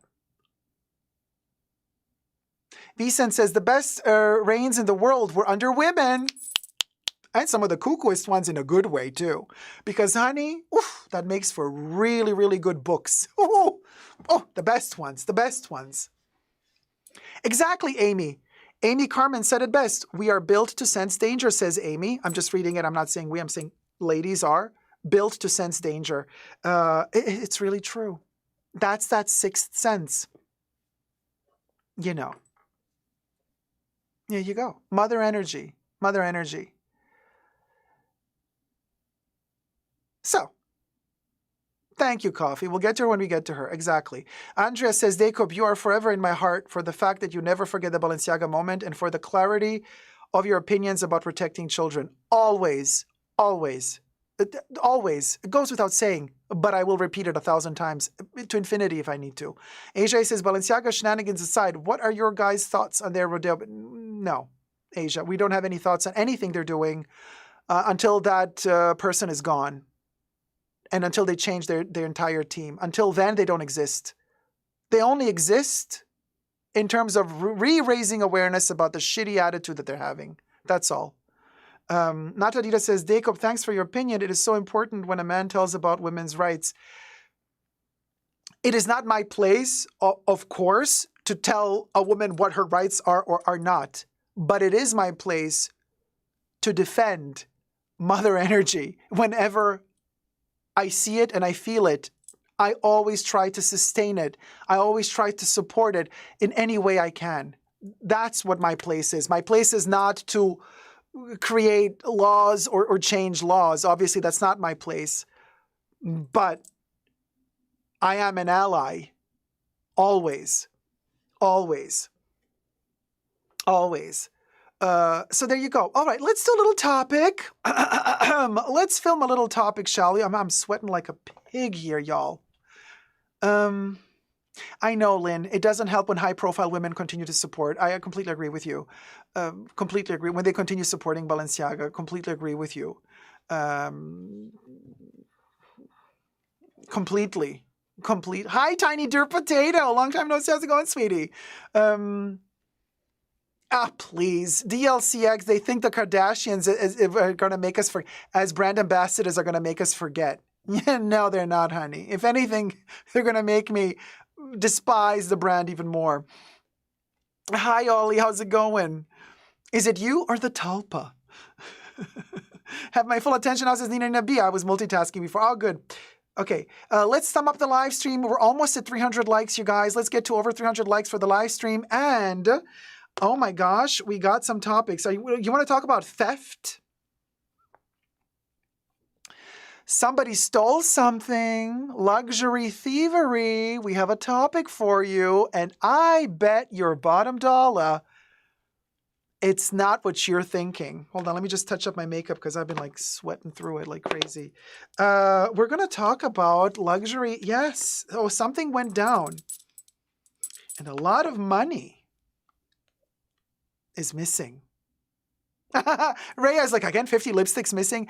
No, but 50 factors in somehow. 50 factors in somehow.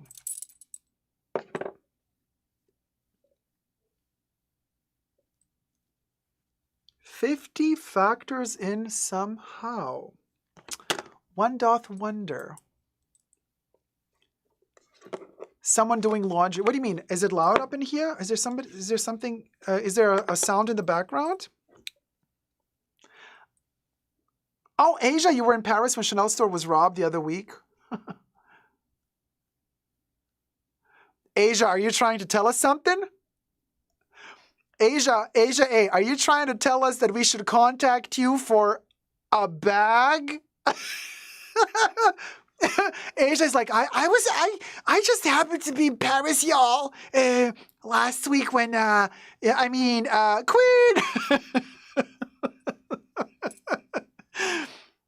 You guys, Asia got bunker confessions connections. I know, right?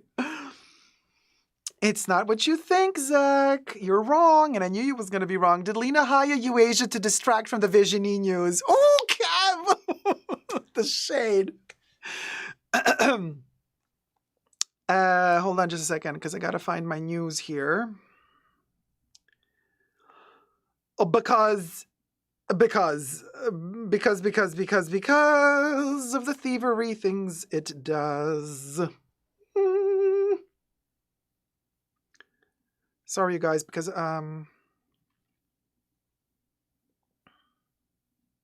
where is it?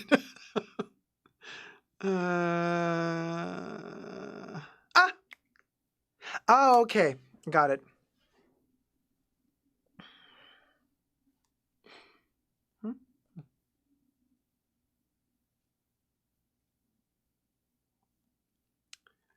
Hold on. Let me hydrate. You thumb up the live stream while I'm hydrating.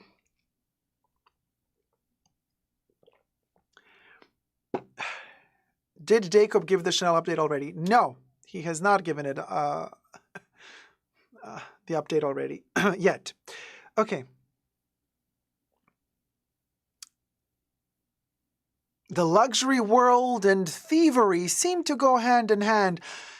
It almost sounds or would appear as if there cannot be any legality connected to major money spending or stealing. In other words, if you are very, very rich, you're buying a lot of luxury, but are you doing it to launder the money? Well, this story is slightly different than that because here we got a New York freshman, a university freshman, suing their roommate. We got a student suing their fellow student roommate from the university for allegedly stealing. Here's the kicker. Sit down before I tell you this because you might faint. Yes, students now have that much money. Suing for allegedly stealing over $50,000 worth of luxury handbags and jewelry. Well, my. Let's get to the nitty-gritty. This one's a doozy. Subscribe to my channel before we go on. Push the join button next to the subscription button. Become a member today. Get access to extra perks. You can also join me on Patreon. Super Dacob all spelled together there as well. For extra perks, this video is being filmed live in front of a live virtual audience. I live stream several times a week. Come join the fun. Come join the chats. Hello, my co-chators. Everything I say in this video is for entertainment purposes only, not rooted in truths or facts. Everything's alleged and just my opinion. It's actually $51,000. A freshman at New York University is suing her roommate, as per Yahoo News, for allegedly discovering, and now that also is really funny to me because it wasn't clear from the beginning. Okay, how rich is this kid if they didn't notice immediately that $51,000 worth of handbags and luxury was missing from their dorm room? Like, if $51,000 is peanuts for you, how much more did you have in your dorm room at your university? And if you have so much money, why are you in a dorm room? Why aren't you in a private apartment somewhere? And there's I have so many questions. A freshman at New York University is suing her roommate for allegedly discovering that roughly $51,000 worth of handbags and jewelry were stolen. And now the lady in question, and I'm just going to say the surname because we're going to find out who the father is, and this is the plot twist that we're building up to. Agapov. And I read the name Agapov, and I'm like, that rings a bell somehow. Well, anyway, this lady, who's 19, filed a suit against her roommate. I'm not going to say the roommate's name, accusing the 18-year-old of concocting a scheme to steal Agapov's pricey belongings and sell some of the items on an online luxury resale marketplace. Guess what the marketplace was? Yes, this marketplace has also been in the limelight for, selling ratchet bags, fake bags. I mean, what's her name? The housewife from New York, New Jersey. Bethany Frankel has reported about the real quite a bit lately. Cheers. Hi, Bethany, darling. Listen to this. So,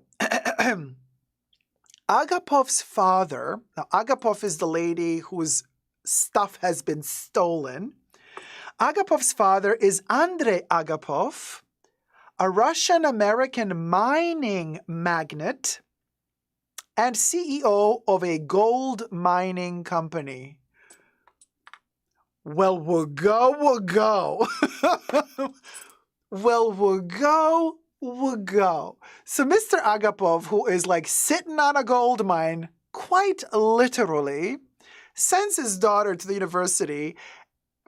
Buy the woman a mansion, will ya? Why does she have to live in a dorm with the other chick who stole allegedly $51,000 worth of merch? So you see, you can't make this shit up. So, but then the real. Okay, so the suit alleges that Agapov discovered in May of 2024 that some of her things had gone missing from their room. I'm not going to say where. She also found a receipt written to her room. You guys, we got to write a book about this, or a theater piece. Who would we want to cast as Agapov, and who would we want to cast as the thief? I have my thoughts, but you let me know down below. And yes, we should cast luxury YouTubers to act these parts, if you know what I mean. But anyway, so in May, the suation or the thing started. Agapov found a receipt written to the roommate from the online consignment shop, The Real, that listed the missing items according to the lawsuit. According to the suit, Agapov had the roommate open her account on The Real, which allegedly showed several items that her roommate was in the process of selling. And honey, she wanted to sell them quick. because she sold them for a tiny price. I wish I saw these pieces on The Real Real because the price seems unreal. See what I did there? Including an 18-carat ring worth nearly $24,000, a $3,300 Celine tote, and a $4,000 Chanel bag. Items that had already been sold included a Bulgari necklace sold for $2,485 and a Chanel bracelet that sold for only $175. The lawsuit says that both items were sold for substantially less than their true market value. The bracelet that was sold, the Bulgari bracelet that was sold for $2,485. The necklace, the Bulgari necklace that was sold for $2,485 allegedly had a value of about $13,000. And the Chanel bracelet had the value of $2,000 but was sold for $175. Peanuts, darling, peanuts! Other stolen items such as Gucci handbag, Christian Louboutin shoes, and Celine handbag had been sold but returned. They were sold, but then they were returned to the roommate, according to the lawsuit, because the person who bought them apparently didn't think they were authentic. You guys, you can't make this shit up. Okay. Very, very Sophia Petrillo. Picture it. New York, 2024. A peasant girl steals something from her rich roommate just to sell it off for peanuts on The Real Real. She manages to sell it and thinks, I made a little money. But no, to her shock, just a week later, the stuff gets sent back to her because the people buying it were like, no, I don't want it. Allegedly. Oh my God. Oh, we need to write a book. Okay, so we'll go. The suit says that Agapov went to The Real Real's location in New York City and was informed by an employee that her roommate's mother had allegedly instructed them to send the unsold items to her home. This is what I call damage control. Now, the mother of the roommate is probably trying to be like, to mitigate and to be like, no. I realized what my daughter did, so I'm trying to give you your stuff back. Sure, mama. Mama. Sure. Allegedly. Now, the roommate, whose LinkedIn says that she's studying... You guys, you can't make this shit up. The roommate's LinkedIn says that she's studying criminology. You guys, politics and criminology. The roommate who allegedly stole the goods and tried to sell them on The Real Real is studying politics and criminology. Like, come on, it just gets better and better and better, allegedly. And her mother could not be reached on Tuesday at phone numbers listed for them. The attorney information for them was not listed in court documents. Agapov says in the lawsuit that the roommate and her mother have failed and refused to return the stolen items to her. A representative for The Real Real also jumped in and said that none of the allegedly stolen items are in the possession anymore, and the company's working with law enforcement. All consignors are required to sign an agreement confirming they have the right to sell the items and that they are not stolen, the representative said in a statement. If we receive any information that items might be stolen, we act fast by removing the items from the site and starting an investigation, the statement said. And I couldn't help but wonder, could it be possible that The Real Real couldn't find these bags because maybe, just maybe, somebody from The Real Real decided to send them off to Canal Street, to The Real Real's new shop of fakes? Have you heard about that one? I don't know if you have a picture. But let me show you what The Real Real has been advertising just yesterday. Just yesterday in Canal Street, they opened up a fake store. You know, like Prada did in Marfa. Cute, but I don't know. But look, let me show you what the Real did.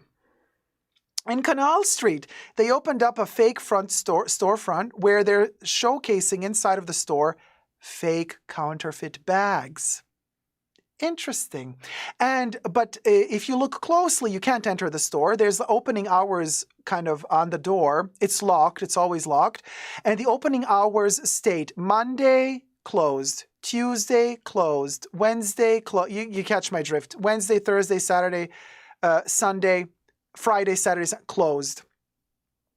And then it says online, always open. And then there's like that little kind of barcode thing. You can scan, not a barcode, one of those QR codes that you can scan. And then when you scan that, the Real educates you about authenticity. The Real educating you about how bad it is to counterfeit goods. I'm like, first of all, the Real, how did you get all these counterfeit goods? So are these bags that some clients tried to sell and you've identified them as fake? Don't you have the responsibility to send the fake bags back to the clients? How did you get to keep these bags? How do you get to promote them? I have questions. Let me show you the next picture. Look how cutesy they... Look at the interior of the store. Look at the Real in Canal Street with the little fake baglets. Look at that little Birkenlet. Look at that Look at that Dior. Look at that Lady Dior. Look at that Birkin. Look at them. Look at the tote. The book. What's this thing called? The Gig, whatever it's called. I forgot the name. Cha. Oh, look at that little Loewe. Look at that little puzzle baglet. Oh, what do you know? Oh, look at the little Balenciaga moment. Yeah? Interesting, the Real. So how did you get to keep these bags? Did you make them yourself? Huh? Sweetie, I don't know. But anyway, you tell me, if anybody's in New York, why don't you head on downtown to Canal Street and take a picture? Take a picture and send it over to superdacob@gmail.com. Yeah? I would love to see your pictures of this little storefront that we can maybe share in the next live stream together. But until then, I just want to say good luck to Agapov and the gold mining company of the daddy. Good luck to getting all your baglets back. And to the roommate, honey, sweetie, boo-boo, cha. Maybe it's time to sue your criminology professors because they haven't been teaching you well, have they? Allegedly. Thumb up this video, subscribe, and until next time, never give up on love. Bye. So hi, KXO. This is my first time joining your live. I live in Bangkok, so it's 2 a.m. here. Good morning, sweetie. Thank you so much for joining and welcome to the Fashion Bunker. Welcome to the Fashion Bunker. Kari says, who's going to vlog that?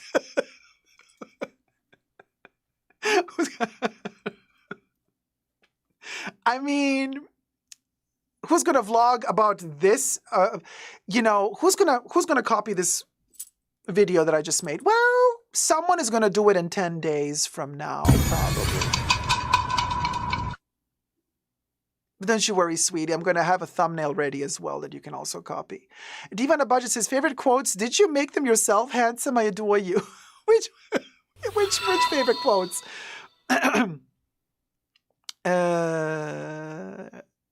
Aurelie says, when it is the same person who sent fake bag, they can't give them back to the client because it means for them the person is a révélé or of a fake.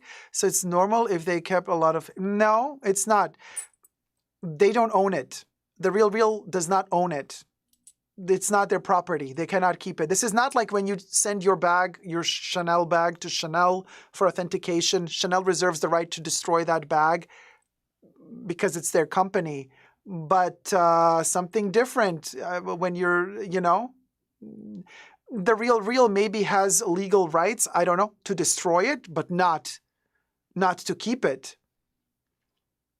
And plus, they cannot know 100%. Aurélie, the Real cannot know 100% if the bags that are being sent to them are fake. You see, because they don't have the legal rights to authenticate the bags. Only the brand itself that manufactured the bag has the right to authenticate the bag. Hi, Natasha Filipovic. How's it going, sweetie? Finally got the chance to catch you live. Hi, everyone. Hi, sweetie. Welcome, welcome. Oh, Kev, she'll take us on a tour of this storefront right after sponsorship for sure. You said it, I read it.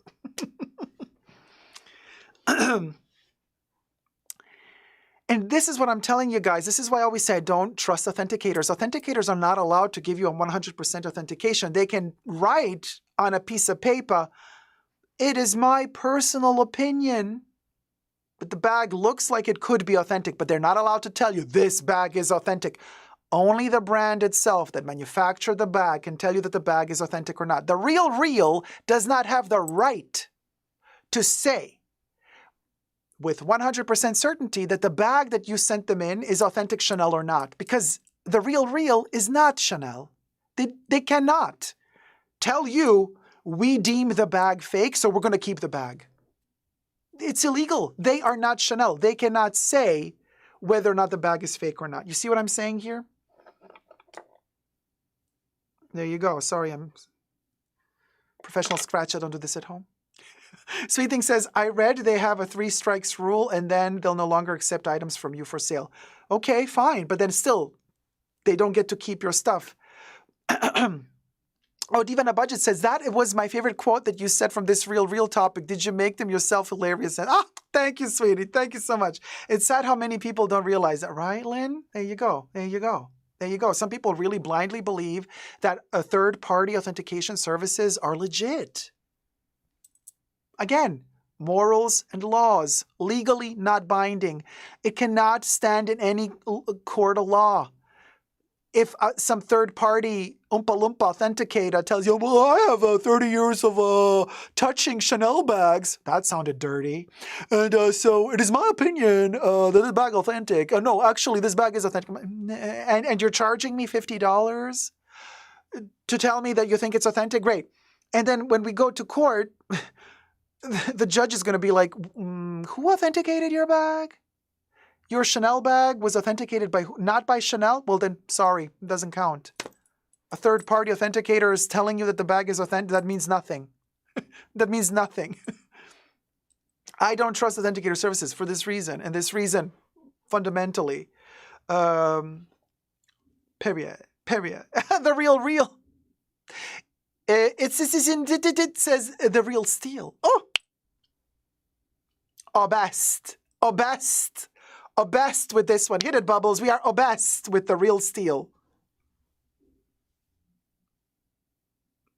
Bubbles? Hit it. I am obsessed. I am obsessed. I am obsessed.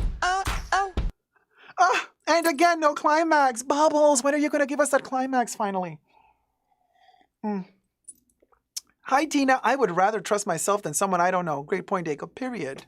And then you got to give him up $50 on top of it. For what? Zyka says, I love the thumbnail of the live stream. The girl looks so chic. Thank you so much. Speaking of chic, let's talk about Chanel for a bit here. Not what you're thinking. Let me just show you what Lena Nair subsidized. I have a little video from their Instagram account. Well, I think Chanel filmed it, but then a lot of accounts are sharing it. This little creature, they've been investing millions in really Chanel. This is how you're trying to like show this in our faces, like, here, look at this, don't look at our shenanigans with Virginie, no, we're good, look at this, guys. I'm like, okay, I bought it, I love it, this is a gorgeous bottle, but what did you do, Chanel? Well, they went to Vegas, baby. Except this time, what happens in Vegas didn't stay in Vegas, because we're going to share it. Look at this. Chanel has rented out the entire Sphere, and they're projecting their ad for the new Chanel. Look at it. This is, for those of you who don't know, you see this? This is like a building next door. This thing is ginormous. This is like the size of a skyscraper, okay? And people go inside of it to watch shows and stuff. The entire Sphere is an ad in Las Vegas for Chanel No. 5 for this little bottle. Look at this. And I'm showing you, this is ginormous. It is ginormous. Let's play it in loop. It's ginormous. We made an egg. I know, Nay. They made an egg and we bought the egg. Look at this thing, you guys. And this is like, I think this is a parking lot. Like people are like lining up. It's like, look, there's a car. There's a car. It's not like CGI or AI rendering. This is really happening. And if anybody's in Vegas right now, can you head on out there and film it for us? Because this advertisement is only going to last until tomorrow, allegedly. That's what I've read, that they're playing this in like kind of once an hour or something like that. And it's going to stop playing tomorrow. I think tomorrow is the last day. Pao says, eek, I need to go to Vegas just to see the Chanel Sphere. I know, I want to see it too, you guys. I'm such a sucker for shit like this. But, I mean, it's kind of, it's giving. It's huge. Imagine, you guys, imagine standing like right here, like being this tiny compared to this ginormous thing, looking up at it and having this ginormous Chanel thing kind of bubbling up for you. Isn't it something? Hey, this is cool. So I know we all like it. Like Lynn is like, I like it. It's not very sustainable. You know how much electricity is used up to light this whole freaking thing? So Chanel talking about sustainability, Where are their new little baglets? Here, now they're giving us these ugly ass bags here out of the sustainable paper pulp, biodegradable, that falls apart after you spit on it once, it disintegrates, yeah? In the name of sustainability. But then, this thing, that you can fuel basically an entire city just with the lights of this, but yeah, let's play an ad. It's a waste of energy. Yes, I know, but it is beautiful to watch. I'm such a sucker for this stuff. Yes, it's wasteful, but it's epic. Isn't it epic? Crazy Cat Lady Joe says, kind of epic though. And as of yesterday, they sold out on the Chanel website in America. Gone. All sold out. Gone. Not in Europe though. I was checking Chanel Europe. They still had them. But it's kind of epic and very soothing to watch. I want to say. It feels so nice to watch. I want to be there in real life and look at that ginormous thing, just look at it in loop. Nay says, imagine the bunker gathering around the sphere. We are not a cult. I repeat, we are not a cult. Heaven is like, darn it. Heaven, you like it too. Pink Lookbook says, on the German-Austrian website, it's also still available. Yeah, Europe. Everywhere in Europe, it's available, Pink Lookbook.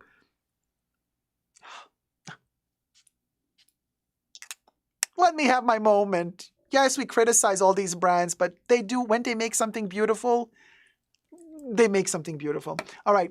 Thank you, Sphere. Wasteful energy, Sphere. You are beautiful. But, Lena, you're still not in the clear. Not in my book. Even though you greenlit this thing and you thought we're going to forget about the Virginie stuff because this is such a beautiful ad. Yes, it's a beautiful ad. Yes, I will never forget this as long as my memory serves me. But we'll go. So anyway, there's that. Just wanted to show you a little something.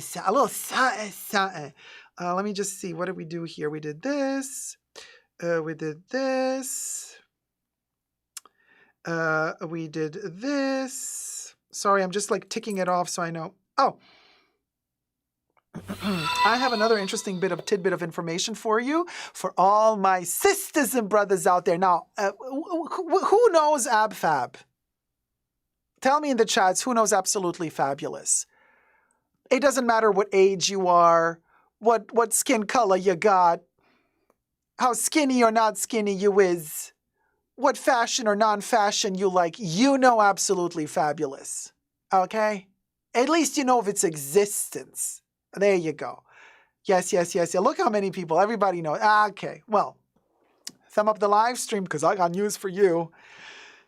Pink Lookbook says, I know it. Iconic. Well, guess what? It's La Croix, sweetie darling. Yes, that's the one.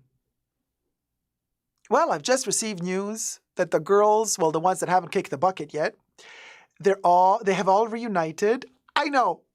But wait, hold your horses. I thought, oh my God. So they're making one episode and one episode only, but it's not of the TV show. They're all meeting together and they have shot like a full hour or 2 hours segment together of interviews, behind the scenes, being together, sharing, stuff. They're also going to show like cut out scenes that have never been shown before from all of the years of AbFab, and they're going to kind of reminisce and share stories together, and there's going to be surprises, and they're going to show this special later this year. I am thrilled. I cannot wait to see them. Jennifer Saunders and Dame Joanna Lumley, of course.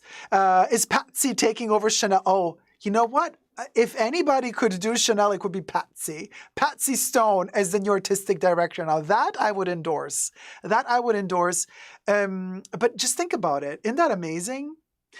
And I think when they meet up like that, they're testing the waters, and if kind of there's like a lot of requests for it and like a lot of buzz surrounding it, they might just go back to shoot another movie or another season or a special, 1 episode or 2 episodes. Anyway, I'm super excited about this.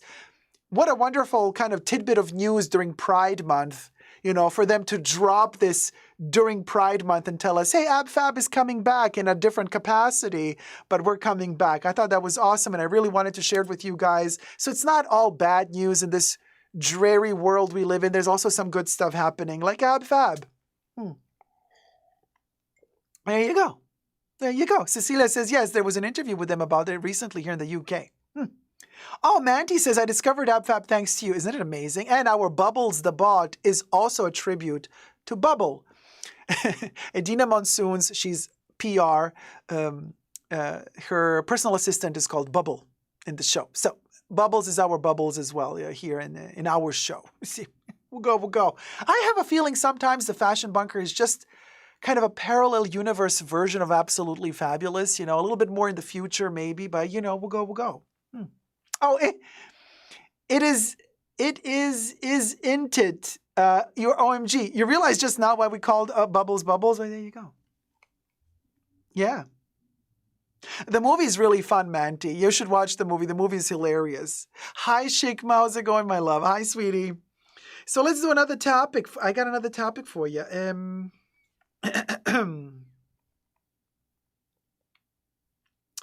that would be... Wait, hold on. Really?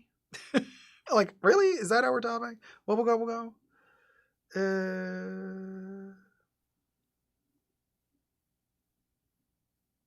Oh, flashy? Yeah. Hold on.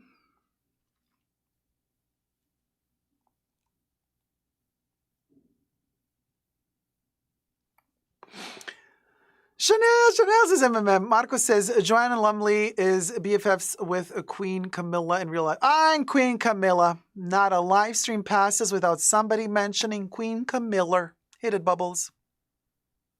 Wait, do we have it on the new computer?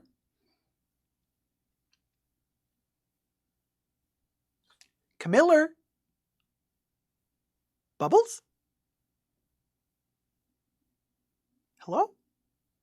Oh no, we didn't upload Camilla yet. Because I have the new computer now, you guys, and I'm transferring all the audio clips. Well, then fine. If Bubbles is not going to sing, I'll sing. Close your ears if you don't want to kind of collapse.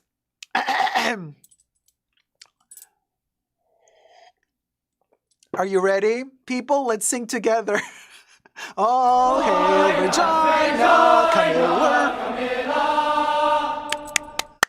We did it, Joe. Yes. We did it. Heaven is like, I love Regina Camilla. Woo, woo, woo, woo, woo. Man, not a live stream passes by without us talking about Camilla. And Charlie. Speaking of Charlie, he sent us a bottle of what? It does taste kind of spunky, doesn't it? Oh, Charlie. That flavor, the effervescence. Anyway, we digress.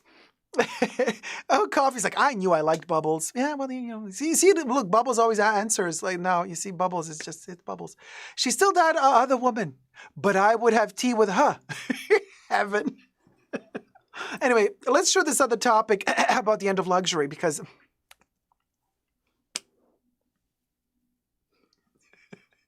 you know what this is? Yeah. Flag this. Cecilia's like, Dacob, you're on fire today. I'm always on fire, honey. That's what you gotta do. Gotta entertain my people. You ain't wasting 3 hours of your life, to just sit here and be depressed together with me. Might as well have a little fun. Forget about all our sorrows for at least a couple of hours. And then, and then later, we go back to our sorrows. But now, no. Now we're going to have fun. That's what we do. So let's do this next topic. We're obsessed. Yes. The end of luxury, my dears. And I got here Associated Press article, and then also another article from another magazine, which I'm also going to share with you. The other one is from Reuters. I mean, we're talking big articles, big magazines. And the end of luxury, they're saying luxury sales are flattening amid a self-inflicted creativity crisis and price hikes. A study finds. Nothing new. We've been known. We knew about this already. This is like nothing new to us. But it's interesting that they're starting to talk about self-inflicted creativity crisis within the luxury brands.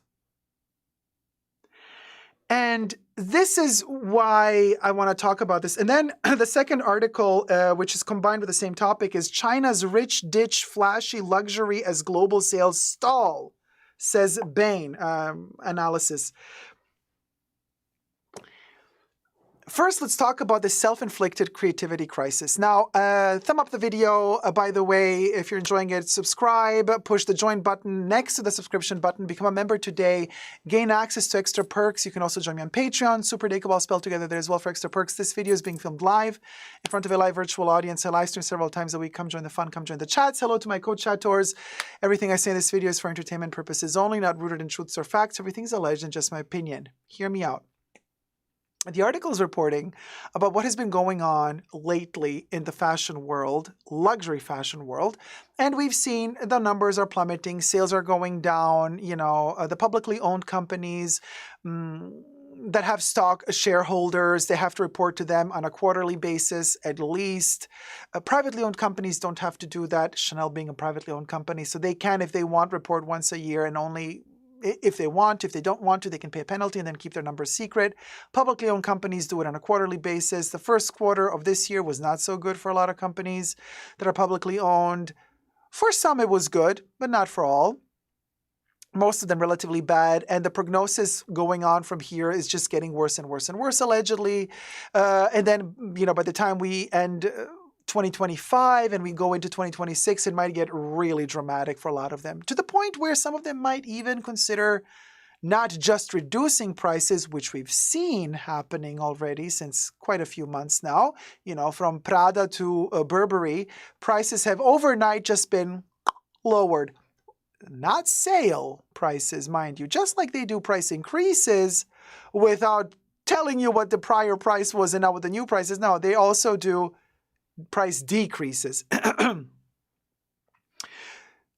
Burberry has announced that their poor CEO is not going to get his bonus this year. Can you believe? Oh my God. How is he going to live without those millions as a bonus? He's still getting his salary, but because Burberry hasn't done so well last year, there's not going to be any bonus for the poor manager CEO.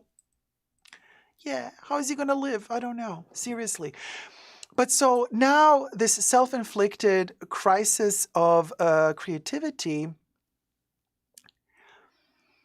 here's the thing, which we have spoken about but haven't really analyzed it into detail like we're going to do today. So what the article states is that basically most of these brands have been, luxury brands, have been playing that musical chairs switcheroo of designers, switching, and with and very quickly so, and with every designer switch, there would be a whole new reimagining, the logo, the font of the logo, the style, the design, the vision, the direction of the aesthetics of the brand, meaning the customer is often left a little bit confused and discombobulated because, well, you're used to a certain line, which quite frankly to me personally is a sign of luxury.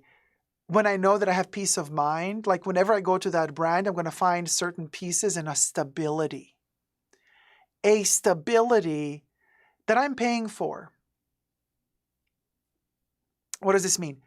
This means that I want to know that if I want a refill of my favorite perfume that's been around for 100 years, I can go back to that brand. Yes, they have price increases, but I will always be able to find that perfume there.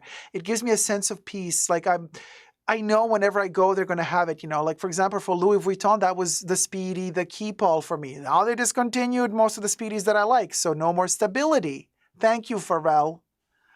So this disrupted my truth. This disrupted my faith in the brand because the stability has been disrupted. When you change designers so often, you're disrupting that luxury. That sense of peace. I'm paying a lot of money, but I'm going to this oasis where I will always find what I'm looking for because I'm paying for it, right? No, not anymore. Not anymore because they're not really focusing on one particular designer to lead the way. It's just like with politics. I mean, can 4 years of one president really deliver what the president wants to do when the House and Parliament, they're all trying to block No, it's really difficult to do. Same is happening with these brands. So the creativity, you see, they're castrating their own creativity by not allowing one person to express their vision. The second those sales drop, the brands get hysterical. And instead of giving it time to breathe, an organic economical growth isn't always that idea of a capitalistic 20 to 30% growth a year or else you're doomed. True organic growth flows, you guys. It's like the ebb and the tide of the sea. A little down, a little up, a little down, a little up. That's what I consider healthy. But a lot of these brands, they're like, it has to go like this or else we gotta change the artistic director. And then what happens is they chop off the creativity, give it to someone else. That someone else then has the pressure to try to deliver. They're not really free to be creative because they're thinking, if my collection doesn't sell, if I don't make this safe and sellable, they're going to give me the chopper. And so slowly but surely, we end up in a position where most of these brands are delivering the most lackluster of creations, if we can even call them creations. And on top of that, you got the CEOs and the managers who are trying to maximize profits, another wonderful little definition of our modern day capitalism in its final stages, and where they're trying to tell you, let's cut the corners wherever we can. We can call it's sustainability. Let's make the shopping bags that you get with your product. Let's cheapen them. Let's make them with lower quality paper or pulp. But we're going to say it's more sustainable this way. Let's save money there. Let's make our workers do the job. Let's make one worker do the job for two workers so we can fire one and give more workload to this one. Well, that's how we can maximize profits too. Hey, what say you? We also cut down the bonuses and the commission percentages. And for the products that sell themselves, let's not even give commission to our sales associates for the products that sell themselves. And for the products that sell themselves, people love these products so much, we don't really have to produce them in such high quality anymore. They're such a status symbol. The important thing is that a person buys one of our bags and takes a selfie on Instagram. That's all they're good for. The bag doesn't need to really last a long time. So we can lower quality there as well, maximize profits there as well. How about that, y'all? Slowly but surely, you can see how the creativity just withers away. So now people are starting to wake up and realize, hold on a minute. A lot of this end of luxury and end of fashion has to do with these brands literally self-inflicting the reduction of creativity. So, in many ways, it's almost like saying, I love that good old Italian say. And I'ma say it in Italian and then I'ma repeat it in English for y'all who don't speak Italian. First, thumb up the live stream and enjoy. I work really hard to deliver to you the entertainment and also these kind of heavy news, but with a little light heart and comedy as well. You know, it doesn't just come like that. You got to work on it. So thank you. Thank you so much for subscribing and thumbing up the video. Here's the say. Hai voluto la bicicletta? Pedala. This means you wanted the bicycle? Well, now that you got it, pedal. Go pedal. That's the thing. These brands have wanted this. It's like, you wanted it, now deal with it. This is what's happening. And to top it all off, because as we all know, most of these brands that are working on high level of luxury, they come with an attitude. And that attitude is of being superior, you see. Of the elitism, please, don't get me even started. But before they would admit to having made any mistakes themselves, first and foremost, they're going to try to point their fingers elsewhere. And who are they going to ultimately try to blame? Us, the consumers. They're going to say, you broke assholes, you can't afford this. You aspirational people can't afford this anymore. Let's focus on the ones that can. So a lot of these brands are shifting their focus, according to this article, to that 1% of the rich, couple million people worldwide, and they're trying to sell to them. But the problem is, and they have snobbed the aspirational customer mostly during the lockdown, pandemic years, because they kept growing with the prices so much to the point where only really the few rich could afford a $10,000 baglet that falls apart after 2 uses, right, allegedly. So then they realized, oh, the rich are not that dumb, because the rich have started asking the same question. Hold on a minute. Why are you charging me 10 times more for this bag, but you're not offering me any extra service for it? No innovation went into it, no technological innovation. And actually, not just that, but the quality is now even worse than it used to be when the bag was cheaper. What gives? So, oopsie, a lot of these luxury brands are losing the rich, the old school rich. They still have a couple of the nouveau riche, you know, the ones that have no culture, no education, and they just think that they exist and have a value of existing if they show off wealth.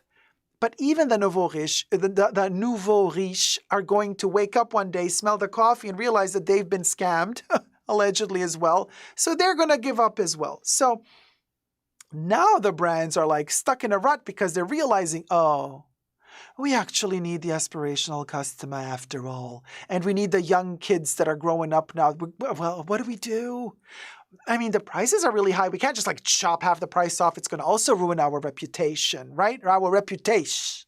The reputation, my dear brands, has already been down the gutter since years. But you're too blinded by your own ego to realize this. But now it's a really hard awakening, especially to all you brands who are publicly owned. And you got to answer to your shareholders who are like, girl, what gives? Why are we hemorrhaging money?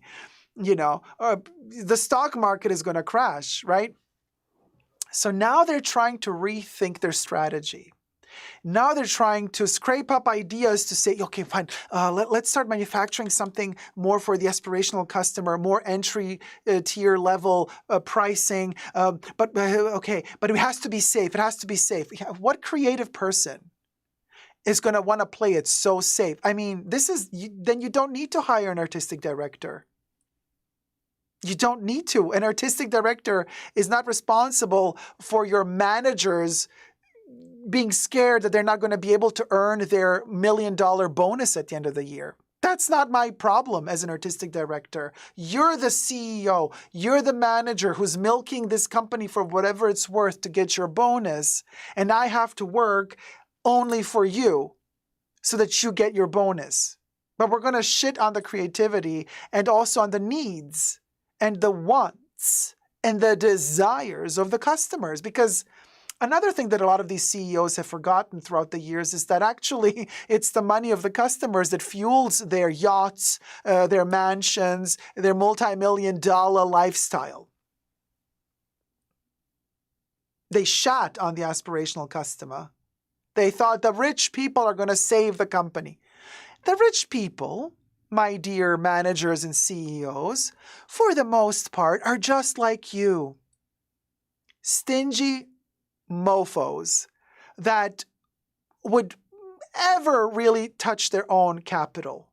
That's not how it works. You know how it works when you're rich. You don't touch your money. You do not touch your money. You're liquid because it's your money you don't touch. You have other assets and, the bank gives, the bank invest, you take the bank as an investment, do this, do that. You return the investment, there's percentages for them for you. But what you got here, your wealth, you do not touch that. So why would I, rich person that has all my wealth on this side, why would I go into this to all of a sudden support you, rich manager of any given luxury brand, by spending 10 times more for a bag that is produced 20 times worse than it used to be made in the past, just so that I can finance your rich lifestyle? I don't owe you anything. So no, I'm not going to do it. So oopsie, now these managers are waking up and like, but I need my $1 million bonus. Me. Well, tough titty, as they say. Tough titty. What's she going to do? I personally think what we got to do at this point is rethink the whole manager CEO sitch. Because that sitch ain't flying no mo. That doesn't work. It really doesn't. Because these idiots have literally destroyed a lot of these wonderful brands that have a beautiful heritage, a beautiful history, beautiful tradition, that were known for incredible quality. On top of having beautiful design, thought through designs, and so on and so forth. No, these hungry, greedy baboons have come in, taken over, and they made it all about themselves. Of course, they're always going to find a way to tell you that it's not about themselves. They're paid so much money and they're paid these $1 million bonuses because they have a lot of responsibilities hanging on their backs. What responsibility? You've literally single-handedly suffocated the entire fashion industry and luxury industry. But you know what, guys? Maybe it was for the best. Maybe it's for the best. I say, burn it all down, and then we're going to rise up again from our ashes like the phoenix, and we're going to rebuild this mofo. And again, I've been talking about this in prior videos, this repetition and this cycle that we're having every so many years or decades or epochs where everything collapses, the whole economic system, and then it gets rebuilt. And nobody can stop this shift and turnaround. Apparently in history, kings and queens could also not stop it. Dictators could not stop it. It just happens. And we're at a point in time where it's happening. And you can't stop it. But you can sit back, take a sip of your science and get some popcorn. We, the little people, now is the time for us to chill, sit back, and enjoy the show, is what I'm saying. And China is also following suit. In fact, as reported by Reuters, China's rich ditch flashy luxury as global sales stall, according to Bain. And here, Reuters also says China's richest people are avoiding flaunting their wealth in favor of more discreet fashion, according to a report published on Tuesday by Bain Consultancy that predicted the weakest global luxury market since the height of the pandemic. Global sales of personal high-end goods spanning clothing, accessories, and beauty products this year will be between flat, meaning 0, and 4% higher year on year at constant rates. It's tragic, but also what China is doing, and I mean, China, their government is, we know. But I find it kind of hysterical that they have this huge ad campaign to shame the people who are flaunting wealth, like a lot of those influencers over there that are selling you those crappy products, and it's all very scammy and dodgy, and they're showing off wealth. Well, now they're kind of like deleting their social media accounts. They're shaming them publicly. And so a lot of people are like anti-luxury at the moment in China, which I find very refreshing in many ways. And by anti-luxury, I don't mean like enjoying beautiful things. By anti-luxury, I mean the flaunting of the logo mania, of saying, oh, I got 50,000 Rolex watches in slightly different hues of oyster pink and oyster yellow. You know what I mean? I'm talking like that. Oh, let me fly in my private jet because I got to go to the bathroom. That's on the other side of my mansion. Let me take the helicopter because I'm in the living room and I don't want to walk. I don't want to walk all the way to the loo. Let me take the helicopter. You know, very Taylor Swift of them. But so this is what I'm talking about. So China is like, you know what, we're done with this. This is really annoying. And the younger people are also waking up and realizing, well, this is not how we want to spend our lives.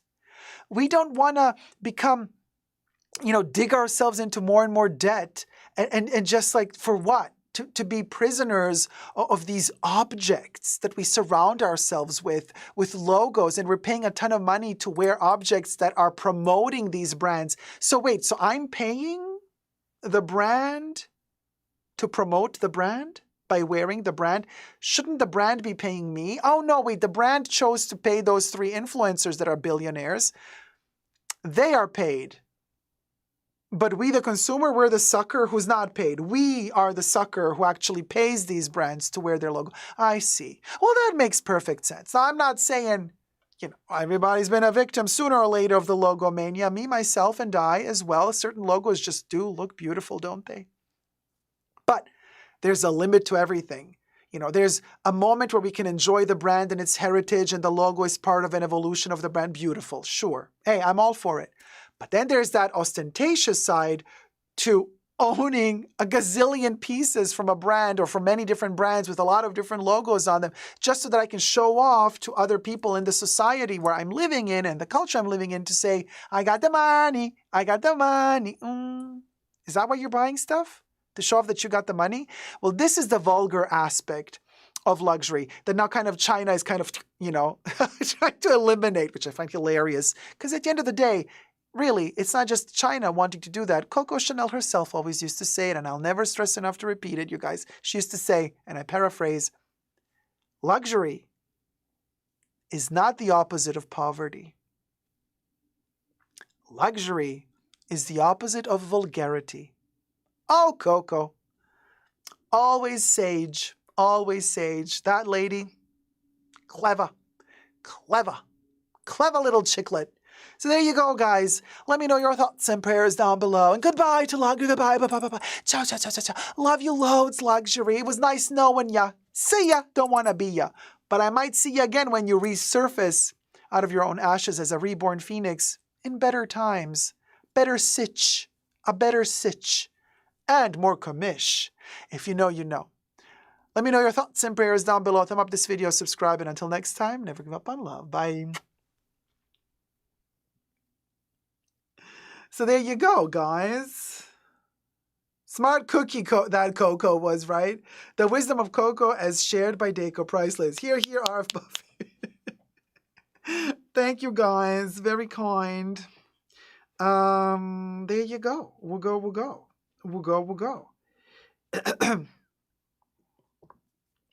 Let me freshen up the makeup. After what we just heard about Dior, I would hide that logo from them in any way I could. Yep, see ya. Oh, yeah. I mean, that was a moment. But then again, we've been known. Hi, T-Pal. How's it going? Hi, Dacob and Bunka. I am on a tropical storm watch here on the Gulf Coast, tying down chairs and battening the hatches. Oh, my God. I read batches. Be safe, T-Pal, sweetie. Be safe. Be safe.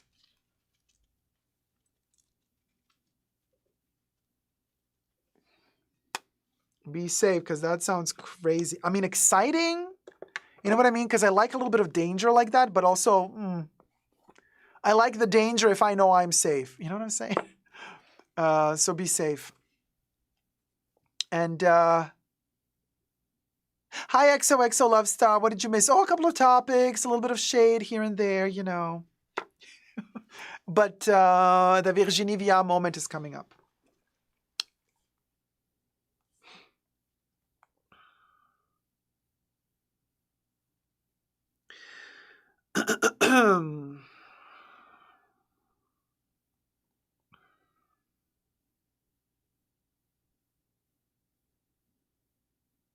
Hmm.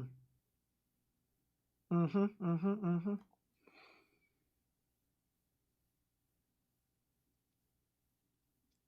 So, Finley says, what I'm really hoping is that more of this is going to be uncovered now because everybody's going to see saying, oh, but insert luxury brand here would never do that. And they all are. Well, most of them are. Yeah.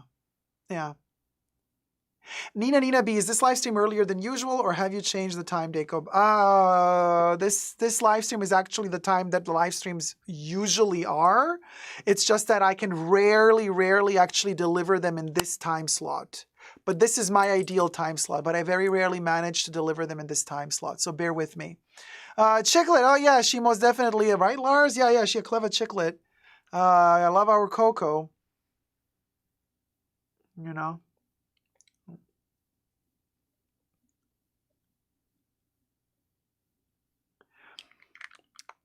I forgot what. I just watched an interview with Miss Piggy,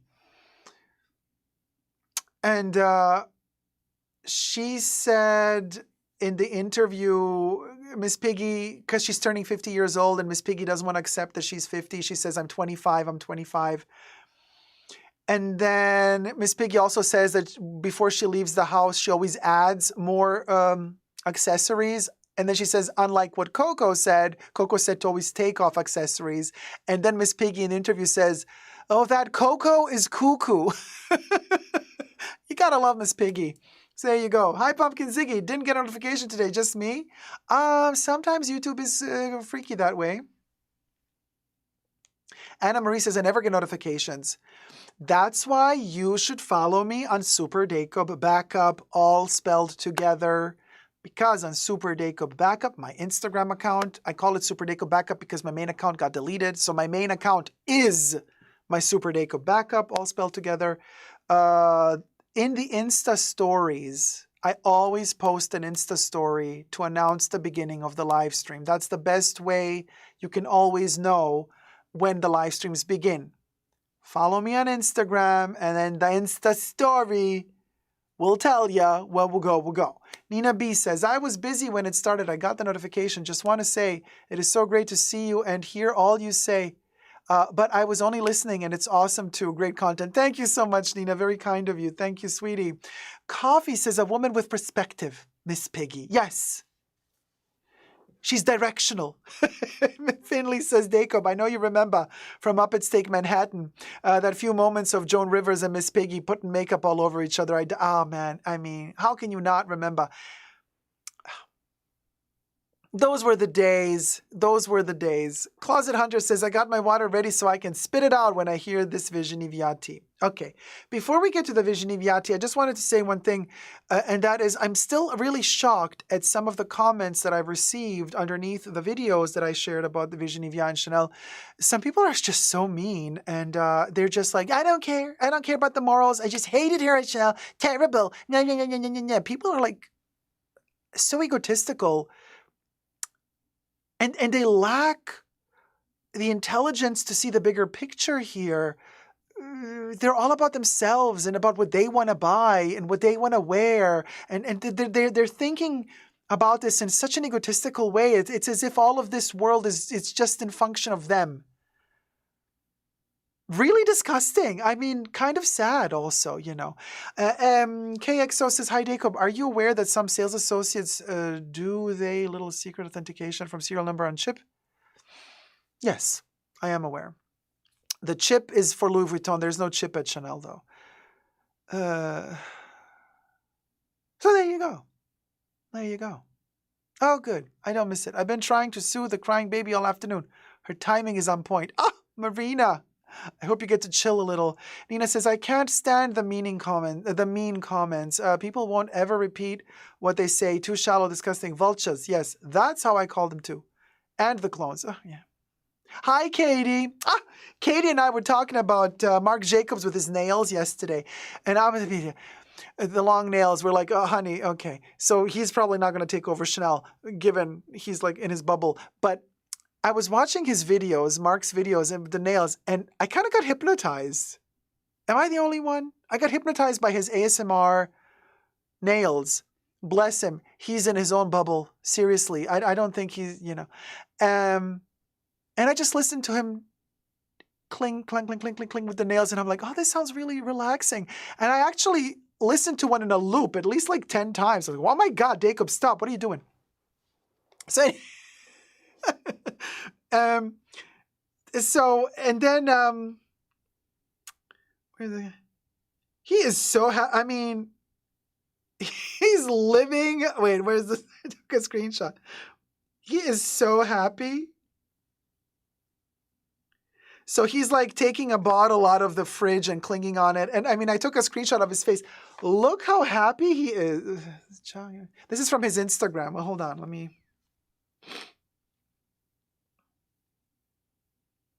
And he's doing the affirmations every day. Hold on. Let me see if this works. Let me see if it works, like if I connect it to Terrie's Mac. Yep, I got.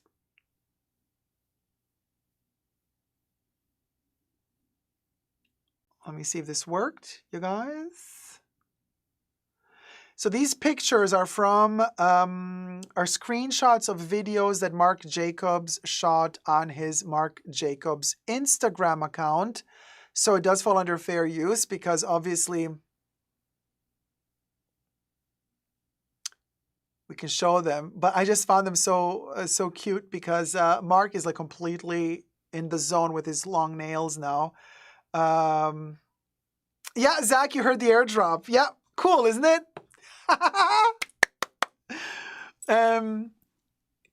He has one of those Japanese toilets that does everything. Yes, Katie, he does. Oh my God, Dacob's gonna come on one day with his Chanel clip-on nails. I just love listening to him click on. Okay, let me look how happy he is. Oh. That's the bubble. Wait, let me change the Chanel ad to no. Hold on. Sorry, you guys. He showed up for a second, but then hold on, working on it. I just gotta scale the picture. I gotta scale the picture. Like Kev says, oh my God, Dacob's gonna come. Right. I got hypnotized on his bottle videos too, LOL. I watched it like 10 times. I know, Lexi. It's like clink, clink, clink, clink, clink, clink, clink, clink, clink, clink, clink, clink, clink. Love it. Okay. I love him so. You know what? So he's in his mansion. I don't know where. I mean, his backyard is the size of a football field, and then he has like very Stanley Kubrick in the middle of the yard. He has this like glass monolith, and he's looking at himself doing the nails. And look at him. He's happy. This is the face of like pure. He has found his zen. He's the nails, and he's like looking at his reflection in the garden. I mean, you guys. We'll go. But then the video with the refrigerator where he's asking his companion is like, what can I get you to drink for dinner? Clink, clink, clink, clink, clink, clink, clink. The guy says lemonade. And then he clings on the bottle, takes it out. And I took a screenshot of the moment when he's like happy like a baby. Check this out. This is the picture. Like he is like happy. Like happy. This is the face of bliss. This is childhood type of happy. This is how a kid is happy. Okay? This is what gives me hope for humanity. That a man of his age, how old is he? 60? I don't know. That a man of his age can have this bliss in his face. Delicious. Delicious. This is joy. Literally, little thing. It's the little things. Now, obviously, the little things being the cling, cling, cling on glass bottles. Like he's living his truth, okay? He's like feeling his oats. Like he's posting every day a video of him clinging the nails. But obviously, when we say the little things, I mean, obviously his nails cost him like $2,000 or how much, Muñeca did his nails. to Muñeca's family. And, you know what I mean? The little things, okay, you know what I mean? Little things, the 2K nails, I don't know, the monolith 100K sculpture in the garden, living in the little things. You see what I mean? I mean, it's all like crazy, but it's amazing. I live. And actually, because of his obsession for the nails and the sound that they're making, like Marc, I have rediscovered Marc for myself. He's so endearing and sweet. I love him. Like now he's just like, I just want to hug him. I just want to hug him and love him. That's it. Not that way. Love in terms of like affectionate, brotherly love. Affectionate, brotherly love. There you go. Adorable. Really, really adorable. Anyway, I just wanted to say that I love it. And I love him for doing this and for just enjoying it and not being afraid to share those things that make him so happy, like noises and sounds and the nails. Amazing. Really, really amazing. And actually quite an inspiration. There you go. There you go. So now we'll go about this story. You know, updates on Chanel. Sorry, guys. Just a second. And also, let me just check here quickly. We'll go.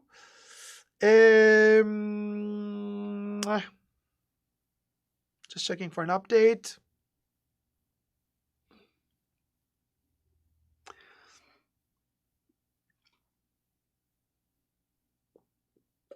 Okay, let's try to do this, you guys. This is going to be an interesting one. Here you go. You've been begging for the Virginie update.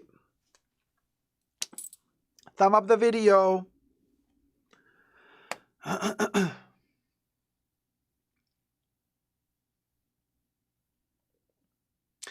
385 likes? Wait, can we get to 400 likes before we do Virginie? That's like only 15 likes. We can do 384. We just lost one. 16 likes to go. Thumb up the live stream while I hydrate. Let's get to 400 likes.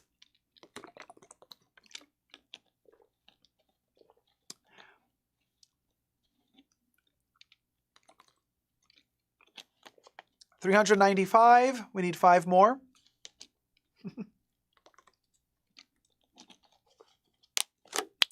We did it, Joe. 405. Thank you. Thank you, guys. Very kind of you.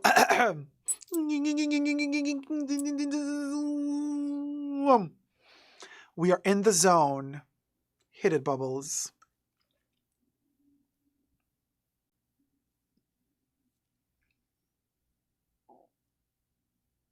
Hi, everybody. Dacob here. Welcome back to the Fashion Bunker. We got updates on the Virginie Viard and Chanel sitch. The situation is evolving, as you guys know. Whether you like it or not, life just keeps going on and happening. Okay? You can't just keep it frozen in time. Even though sometimes it kind of makes you feel as if it would have been better if Virginie stayed at Chanel. Some people did not like her designs at Chanel. Some people did. In my case, it was a hit or miss. But that's besides the point. We got to see the bigger picture here. Luxury is also about stability. Having Virginie at the helm of artistic directorship of Chanel meant that, you know, she worked there for 4 decades, basically. She knows how to carry that legacy. She's a living vocabulary of Coco Chanel designs and history. She is stability. Whether you like her designs or not, she was stability. And I think she was the last stability Chanel had. Now that she's gone,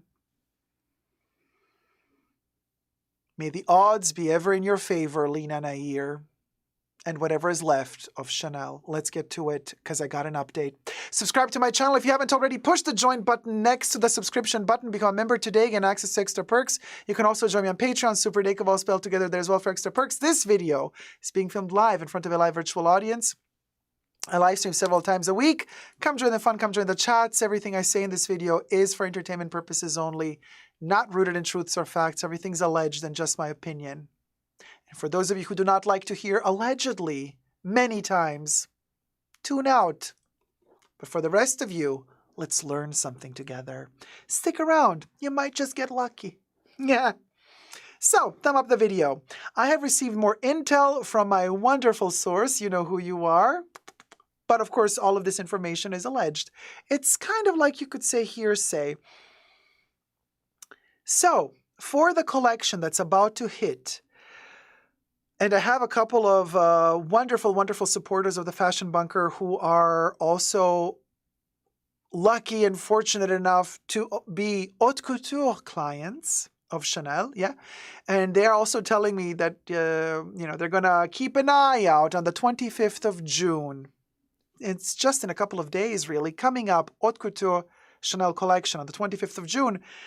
They're going to try to ask some people there, can we get some more intel behind the scenes? But the question that's been on our minds, and all of our minds who are into fashion and fashion history, is, would Virginie Viard, after she left, this is Virginie, hello, sweetie, would Virginie Viard, because she left just 2 weeks ago now, almost, actually, no, not almost, exactly 2 weeks ago on June 5th, would she come back to bow out one last time and to officially say goodbye to the world of Chanel by appearing at the end of the haute couture show, her haute couture collection that she designed, one last time? And obviously, because she left the Chanel ateliers so abruptly 2 weeks ago on Wednesday, I thought to myself, and then we received the news that apparently, allegedly, one of the Van Time brothers that's living in New York signed off on her leaving. And then we heard that she allegedly left within like 1 hour after signing off that she done. Like not even enough time to say goodbye to the colleagues properly. Like it was rushed. Okay? Like coming to work on June 5th, Wednesday morning, stressed because, in 2 or 3 weeks you got a show to show, a haute couture show. So you're stressed, but you're in good spirits. And then just like 2 or 3 hours later, you leave. It's over. Something happened. But then, what does Lena Nair, the CEO of Chanel, do next? How is she going to save face now that Virginie's gone? The collection isn't fully ready yet. There's still fittings to do, final touch-ups. 3 weeks is a long time for an haute couture show. There's still time to do a lot and to change a lot. So are you going to kindly ask her to please at least show up for the end of the show? Just to kind of create the illusion that everything is fine, you're leaving because you want to retire or what have you. Well, apparently, we are allegedly way beyond that. And this is the shocking news to me. My intel tells me that, no, they're not asking her to come back, to bow down at the end, to bow out and say thank you at the end of the show. No, now, it will allegedly be named a studio collection with no official designer.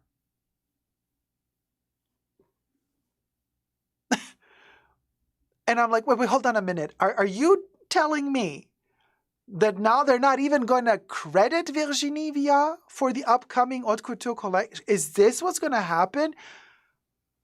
Allegedly.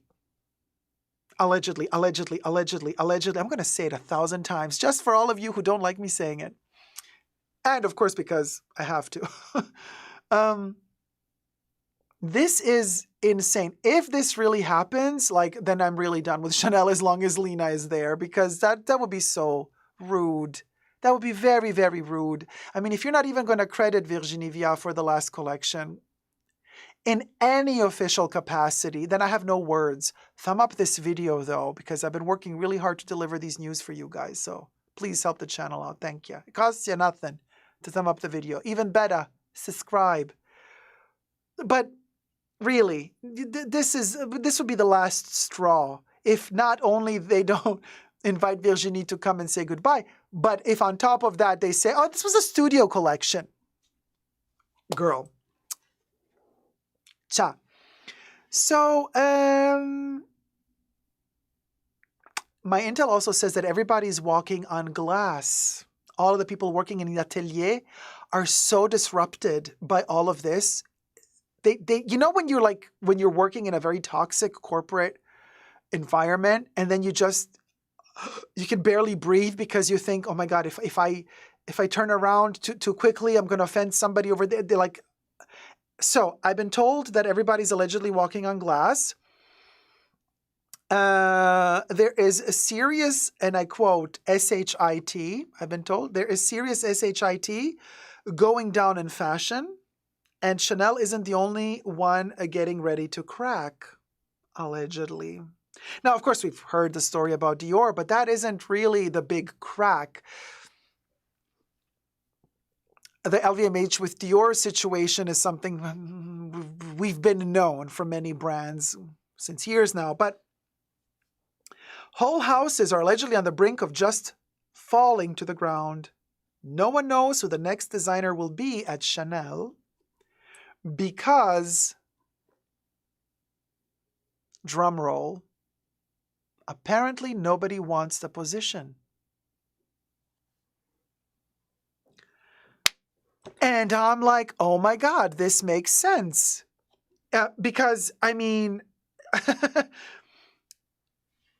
everyone that could rein it back in and kind of pull Chanel back up, all of the people that have that strength, knowledge in prêt-à-porter, but also knowledge in haute couture, the people who have the strength to do 10 collections a year, to be able to manage the crazy CEO and management and marketing teams, and at the same time, your ateliers, all of your departments, the people who actually have that knowledge, power, and energy, my intel says all of those people are either already retired or very comfortable where they already are. And they don't want to risk losing their other job to come into an environment so toxic like the current Chanel environment is. So isn't this wouldn't this be an interesting turn of events if Chanel could not find a replacement because nobody wants the job?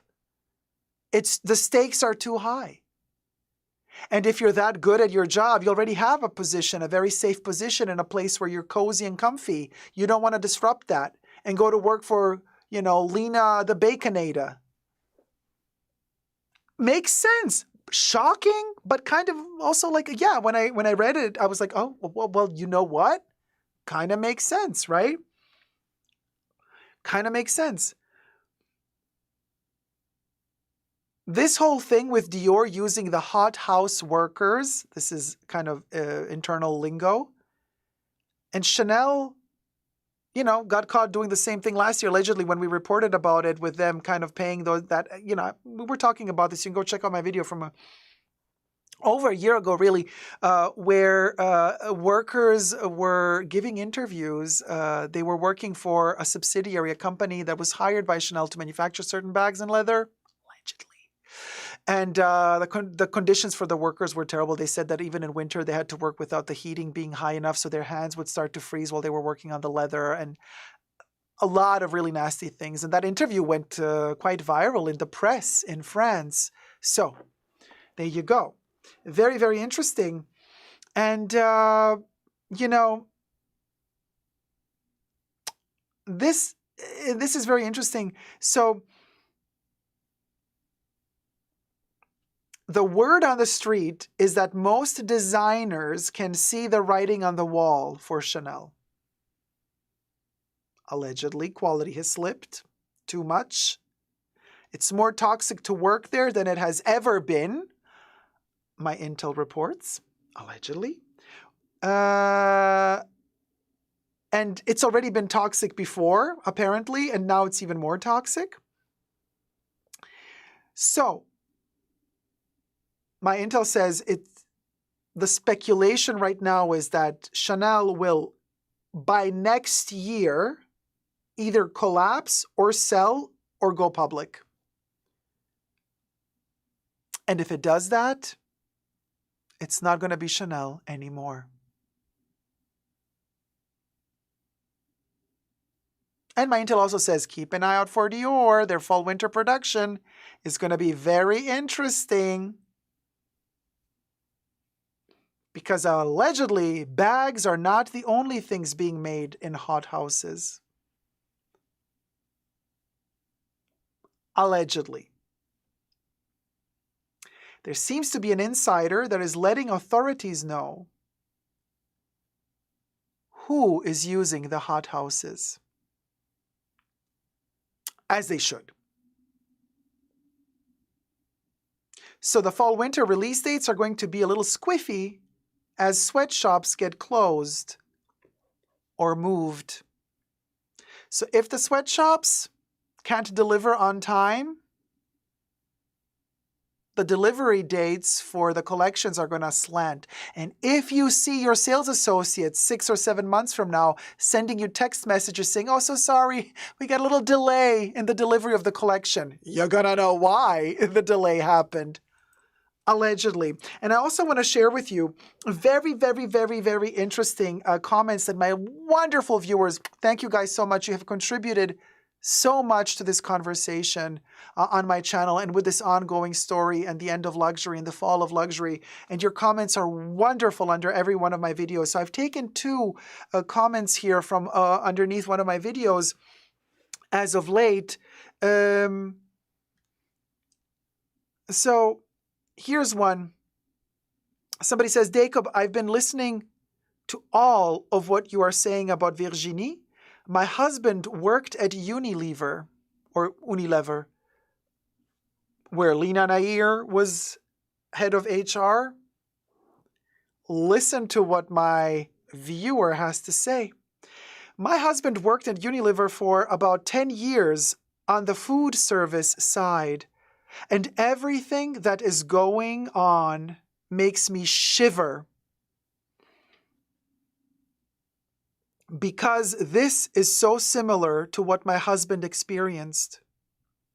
There are other things I can tell you about the direction Unilever is wanting to go in with their company. And it appears that Lina Nair has definitely brought that culture to Chanel. Allegedly. Another commentator said, this is a true shame, giving 30 years to a company, Miss Virginie, and working with Carl, something majorly shady went down. HR is at the bottom of this. I'm just reading the comment here, so these are not my words. Because a seamstress is older, you want to get rid of them? These are women with talent, and more than likely, these women worked with Coco. I'm so tired of hearing about AI. That doesn't take the place of something that is handmade and is quality. People that buy Chanel expect quality. Night shifts? They are doing that trying to make people quit. So I just have to explain here shortly. In my prior video, my Intel has shared information that allegedly Chanel is kind of implementing and introducing night shifts in the ateliers and for their workers to work, day and night, and people are not having it. So this commentator is speculating that they're introducing night shifts to make the people quit on their own without having to fire them, hence not having to pay them out. Allegedly. So night shifts, they're doing that trying to make people quit. They figure that none of the seamstresses will want to work the night shift, so they will quit. Problem solved for Chanel. Disgusting. A 7-inch NDA agreement, it was alleged that Virginie had to sign off on a 7-inch thick NDA agreement, allegedly. Wow, there is a lot they are trying to cover up. I pray Virginie does not come to that show. They probably are banning her from it anyway. Another HR specialty. So sad. I've said this before and I'm going to say it again. Virginie, you probably have the NDA agreements, probably, and also Virginie is not the type of person, I've never experienced her in public, like media, social media, stirring shit up, stirring the pot, throwing oil into the fire. Like she doesn't, she's a very calm person, very professional, doesn't look for scandals. So I don't think that she's going to come out and talk about this.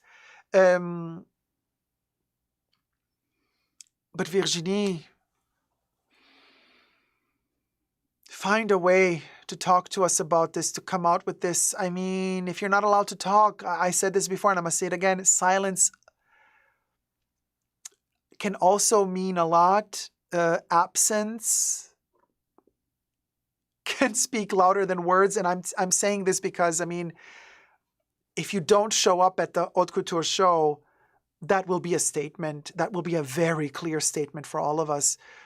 So if you're thinking of showing up to the show just, for the sake of respecting Karl's legacy or Chanel's legacy, just to like stay professional to the bitter end, I get it. I get it. Like, I would understand you thinking that way, totally. But just in my humble opinion, you would pay much more respect to Coco Chanel and to Karl if you do not show up. Because that's a statement. You do not go against your NDA because you don't say anything, but not showing up at the end of that show is the statement. And if you do not show up, I will know what that means. If you do show up, then of course we're going to speculate some more whether or not they forced you to appear, or they guilted you into wanting to appear, or you just thinking you wanted a nice goodbye. It's too late for a nice goodbye, in my humble opinion. So, Dario Domenico says in the chat, Virginie is not going to show up because she is no longer a Chanel employee. Well, allegedly, because we don't know if she stormed out, but there's still a week left. You never know what sort of goodbye it was, what sort of cut it was, right? Technically, the specifics. AJ says, in the documentaries on Chanel's haute couture, the seamstresses often made it very clear that they don't want to do night shifts. Well, there you go. Maybe Lena was studying those videos saying, they don't want to do that? Let's make him do that. Allegedly. Yana Clark says, a friend of mine worked in HR until 2022 at Unilever and left after 12 years because she could no longer reconcile the development with her values. Wow, Yana. Zeitgeist says Chanel is dead.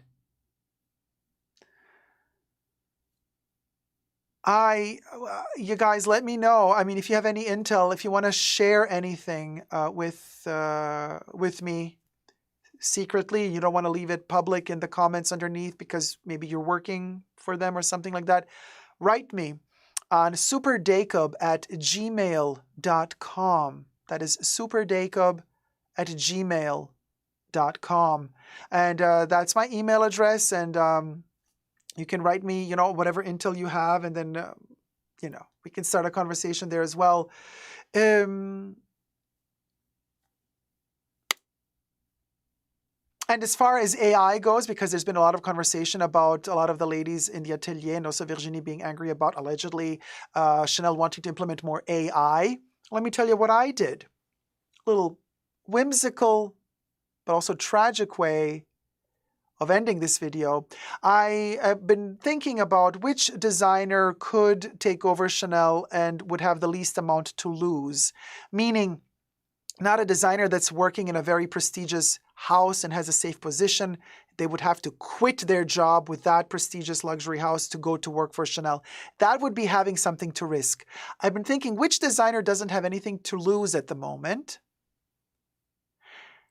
And I thought to myself, well, that would be Jeremy Scott. Jeremy Scott at the moment doesn't have anything to lose. And we do remember Karl in the 90s having said that he could see Jeremy Scott taking over after him. But that was in the 90s. Who knows what Karl would say today? So I thought to myself, let's combine Jeremy Scott with AI. And here's an example of how terrible AI can be for a brand. Because I prompted my AI Bubbles, the bot, to envision a collection. And by the way, I respect Jeremy Scott a lot. I have a ton of Jeremy Scott's clothes in my collection. So, quite frankly, I believe that Jeremy Scott could deliver wonderful prêt-à-porter for Chanel. And I believe that he would take it very seriously. So what you're about to see now is something that I believe Jeremy would never do. So this is not throwing shade at Jeremy. This is throwing shade at AI. Okay, so I prompted AI to say, okay, fuse Jeremy Scott's style with Chanel. How would a Jeremy Scott Chanel collection look like? And this is what came out. Yeah. AI merging Jeremy Scott with Chanel. Now, you know what? Okay, so as a Jeremy Scott collection from a couple of years ago, sure. But this is not Chanel. So let's just look at this for a second. This is something that Jeremy Scott would never do for Chanel, just to be very clear, okay? And I respect Jeremy a lot, and I know Jeremy would actually do a great job. But what I'm trying to say here is, if it's true that Chanel wants to push more AI to design their stuff, this is the future then. Let me know your thoughts down below. And you best believe, as soon as I have a new update, I'll be posting. Until next time, thumb up this video, subscribe, and never give up on love. Bye.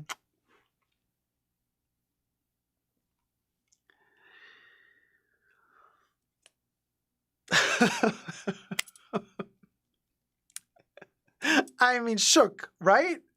Shook. And everything would be made from polyester, says Zeitgeist. Love the ending. Thank you, Sue. Thank you so much. You know, we put a lot of love and effort here in the Fashion Bunker to deliver all the news to you guys and the entertainment. Hope you had fun. Is it Versace? I mean, not even V-Cents. Shuka, the Teletubbies shirt. Oh my goodness. I know, right? We might fall asleep soon. So just want to say bye. Okay, Pink Punk. Sleep well, sweetie. Well, my thought, you are lovely, Dacob. Oh, review unboxings. Thank you. Very kind. Very, very sweet. Oh, what happened? Oh, did somebody give things? Oh, did I miss it? Oh, hold on, you guys. Chat, there's a lot of chats. Teresa E just gifted 1 Super Dacob membership a while ago. But I forgot to. Here we go. We're doing it now. Thank you, Bubbles. Zeitgeist was gifted a membership by Teresa E. There you go. Thank you so much, Teresa, and welcome, Zeitgeist, to your Tier 1 membership. So let me scroll back to the beginning, to the end of the chat. Sorry, guys. Closet Hunter, mixing Jeremy Scott with AI to prove a point is true journalism and reporting. Don't forget to tip the host and like the channel. Oh, Closet Hunter, thank you so much. If you want to tip your host, here. Or at the top of the chats, there's a link. Hi, Mahora. Hello, icons. Oh, Chan, thank you so much. Chan donated $6. A big thank you, Dacob, to you for always entertaining us. I am quite new to your channel and loving it. Oh, Chan, thank you so much, sweetie. Very kind of you. Thank you. Thank you for being so generous. Hit it, Bubbles.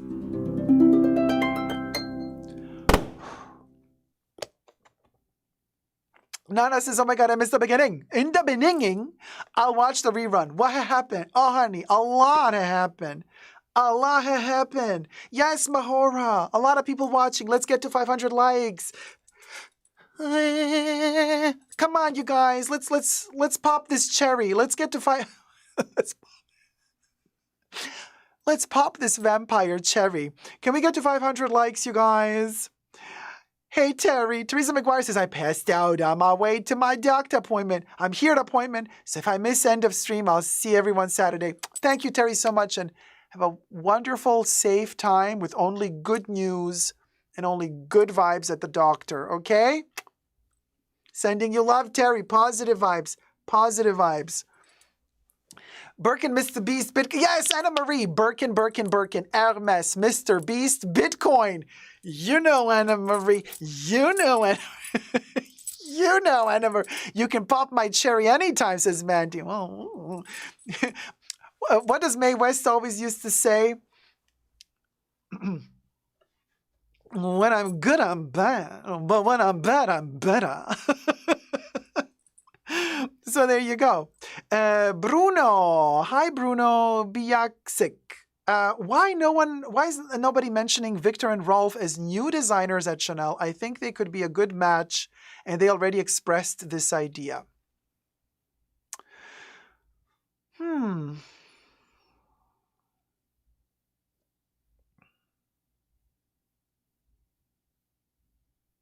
I think they would be really boring at Chanel.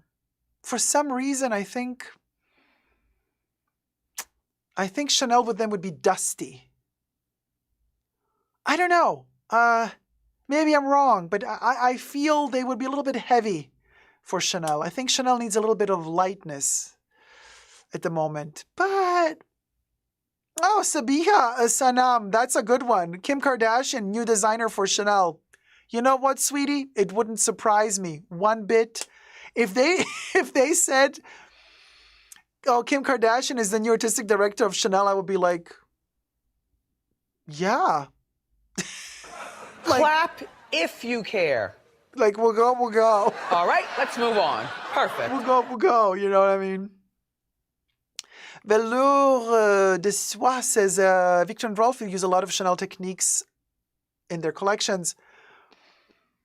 Yeah, technique, but we need vision. We need vision, and it needs to be light, suave, elevated, I feel, you know. Asia A says, let's bring Alessandro Michele to Chanel after Valentino. After he did like 200 looks for the cruise collection, what's he going to do for Chanel? 5,000? Could you imagine Alessandro Michele coming to Chanel in his first collection? He's like, so you got the invitation to come to see the show. The show will begin on the 25th of June. But it will end on the 30th of June. Yes, so the show is 5 days because there's 2,000 people. Buffy donated $10. Stay healthy and keep your joy alive. Oh, thanks. Thank you, my love. Very kind of you. Hit it, Bubbles. Yas Quinn. And make Kris Jenner the new CEO, right, Kev? Oh, the old Valentino guy, like Valentino Garavani, the actual Valentino Garavani. Oh, he would be great at Chanel. That's a great idea. I mean, he's a bit long in the tooth, so I don't know if he could handle designing 10 collections a year, because after all, he couldn't handle his own, so he retired. But Valentino doing Chanel? I wouldn't mind seeing at least one collection by him before he says, you know, adieu. Mahora is like, hear me out. Andreas Krontaler for Chanel.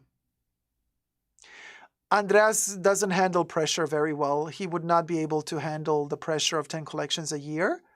But if they let him do 2 collections a year, he would do a great job, in my opinion. I think he would be great at Chanel. I agree with you.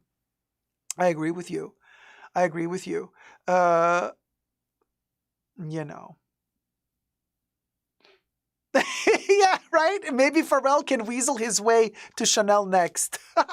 We'll go. Yeah, he's like, you know what I'm saying? Butter. Like butter. He's going to lube himself up with butter to leave Louis Vuitton and kind of get back to Chanel. After he said in his interview with Marc Jacobs at Louis Vuitton that he was done with Chanel. Like he quit Chanel before he even got Louis Vuitton, you know, the gig. I'm like, sure you did, honey. We all believe you. Sure. I mean, maybe Lena got the butter from Unilever. So Lena's going to give him the butter. He's going to lube himself up, and then he's going to kind of from LVMH, he gon' get it done to Chanel. You know. Oh, Betsy Johnson for Chanel OCD. I would love that. But I also don't think Betsy Johnson wants to handle 10 collections a year with 2 haute couture shows.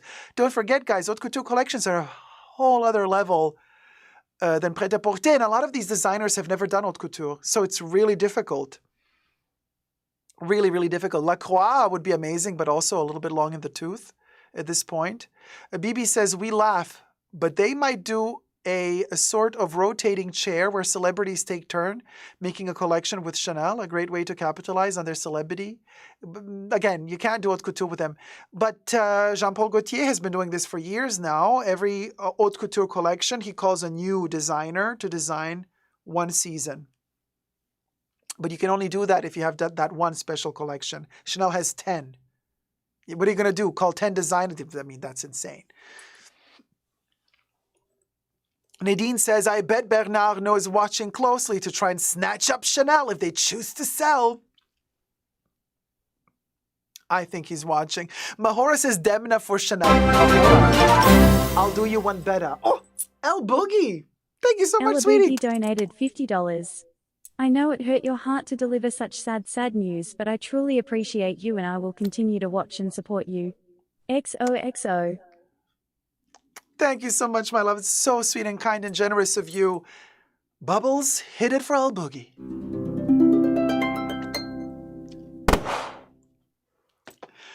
And Mahora, I'm going to do you one better. Zoom better, zoom better. Mahora says, what about Demna Gvasalia for Chanel? I'm going to do you one better, Mahora. What about his brother for Chanel? Oh! That would be the day. His cuckoo brother, the one that's always like jealous of his brother and always being like, I'm better than you, Demna. I'm better than you, Demna. I'm better than you, Demna. I do better than you, Demna. Could you imagine him going to Chanel and like making t-shirts at Chanel saying, I'm better than my brother. I'm better than my brother. I'm better than your mother. I'm better than your mother. Siobhan says, no, don't sell to Arnaud. Well, if they sell, they're going to sell to the biggest bidder.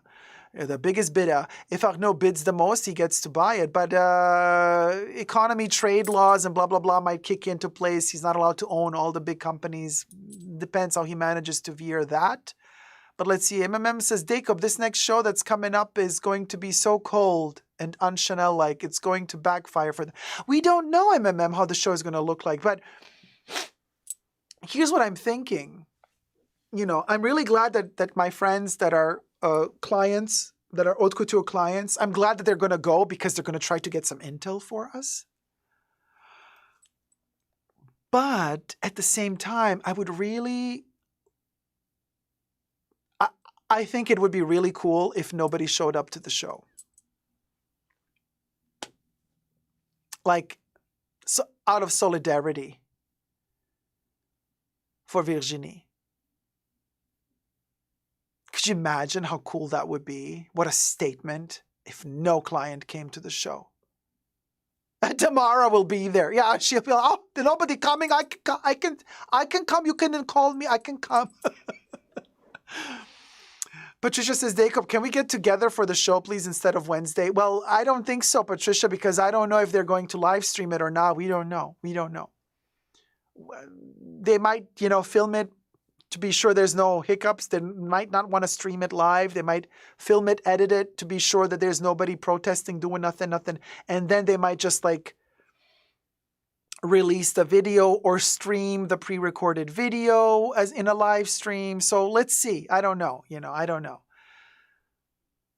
Kev says, what if Lena comes out as Marie Antoinette? Let them eat cake.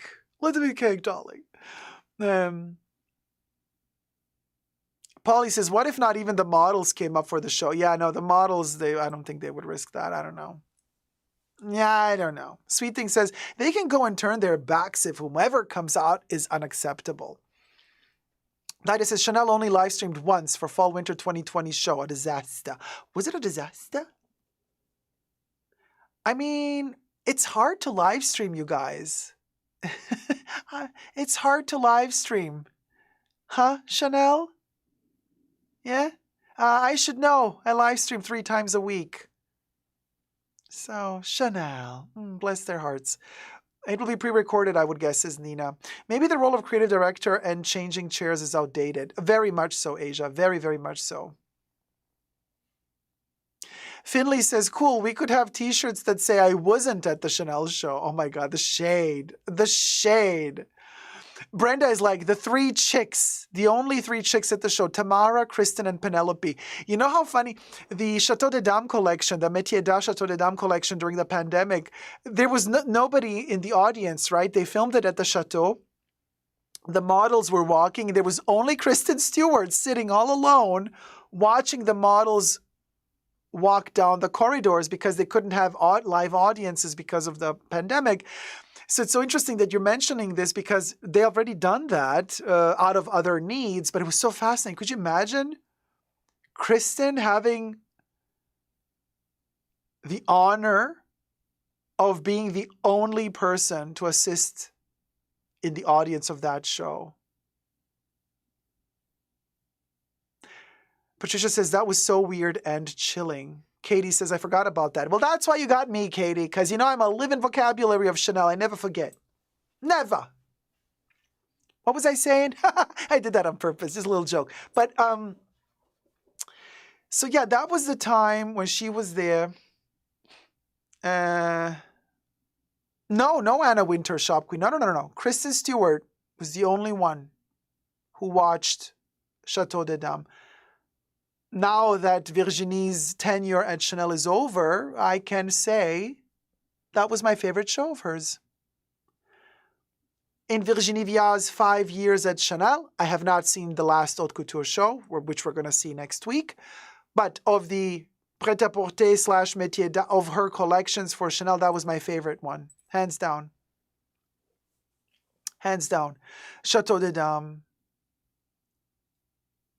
Yeah.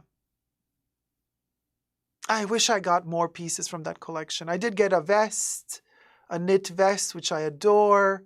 I got a brooch that was a gift from my sales associate for my birthday. A Goussens little brooch with a crown. And I got the Ghost 255 bag, which is my holy grail. Such a beautiful bag with the embossed tapestry of the chateau on the bag. Jessie, that was such a beautiful show, right, Jessie? Oh my gosh. I haven't taken inventory yet. I'm going to have to figure out my favorites. Yeah, Jessie. Let me know when you know.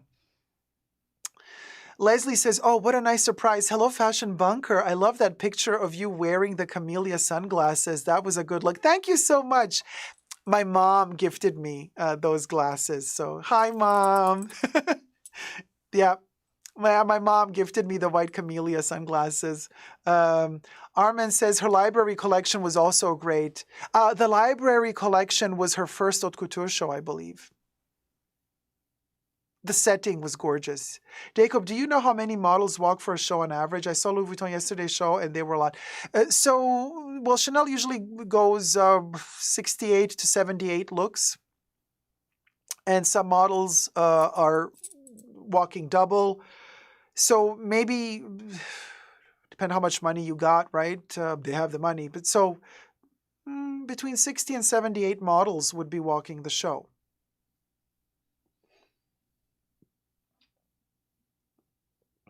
You know. Daria, your favorite one is Virginie's 2020 pre-fall, the Rue Cambon staircase. That was lovely as well. Yeah, that was a good one too. Send a like to Dacob, please. Send it to him, baby. Oh, MMM, send it to me, Rachel. Send it to me, baby. Send it to me, please. Pumpkin Ziggy says Chanel needs vision. You said, Dacob, as in vision. Virginie. Virginie, vision, and visione. In Italian, it would be. Boy, what I wouldn't give to see Virginie Viard come out with one of your aspirational t-shirts on, but I hope she doesn't show. Oh my God, that would be amazing. The Fashion Bunk aspirational t-shirt. And honestly, her last couture show had some jaw-dropping pieces. I did not like the last couture show. The button? No. No, I did not like that one. Oh, Pumpkin Ziggy says, haha, never mind, not funny. I didn't get the joke then, if it was supposed to be a joke. I can now admit I liked a bib or two, for serious. Yeah, in honor of Virginie, I guess we could get bibified. Please send it to me. Virginie, send us the bibs, please. The bibs, yes. Did you ever look at the high jewelry sport in Monaco? Oh my God, Sue. Yes, I have looked at it. It is disgusting. Disgusting. Oh my God, so vulgar. I really did not like it at all. I think that Chanel Haute Joaillerie sport collection is vile. Well, maybe one ring is kind of cutesy with the ginormous stone, but the others, it's so tacky. Oh my God, I was like, yeah, very Lena.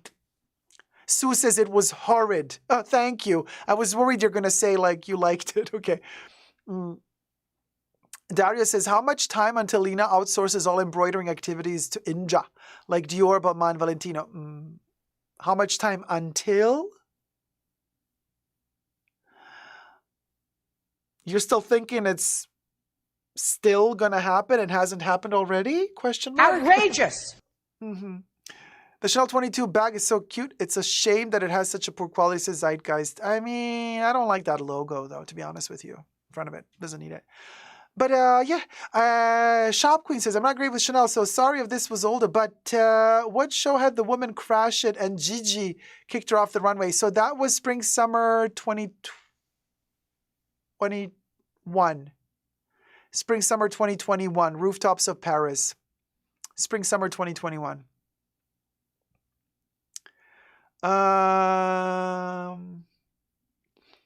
It is isn't it? I reckon they dumped down her designs and she finally had enough. Well, the thing is, they shouldn't be messing with her designs if she's the artistic director, and to begin with. But possibly they were telling her, do more this, do more that. You know how it is. Siobhan says, resort collection is often the worst. Oddly sorry. Well, yeah, although in the past it wasn't the case. Those were usually the most fun and whimsical ones. You know. Oh, Dario says it's a shame they discontinued the Gabrielle bag for that super tacky 22 bag. I just received a video that somebody sent me.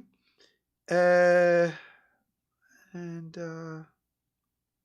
I don't know where it is. Who sent it to me? Because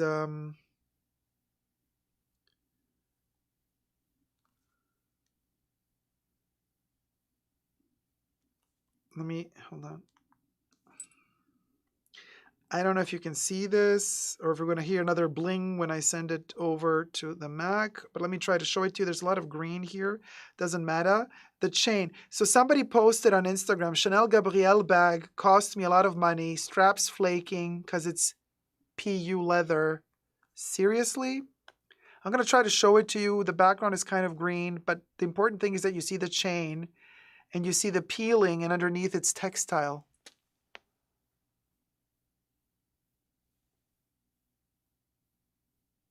Yeah, wait, you can't see this. Hold on. So, what are we going to do? Should I try to send it to the Mac, but then it's going to beep again? Are you okay with it beeping again? Or are you not okay with it beeping again? Daria says, funny that Lena, Bruno Pavlovsky, and Virginie were all laughs and hugs in Marseille less than 2 months ago.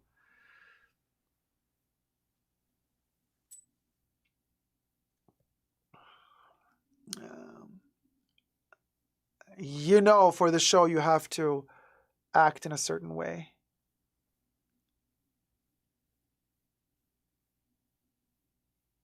You catch my drift. You see what's going on here, right? Even though it's a little bit dark.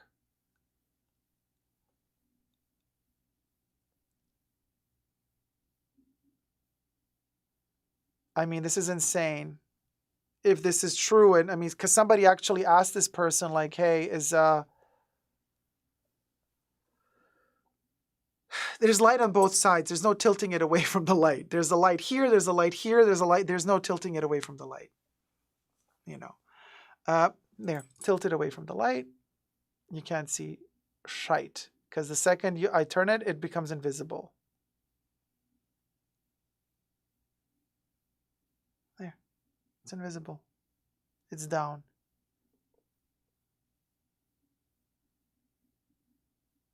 Anyway.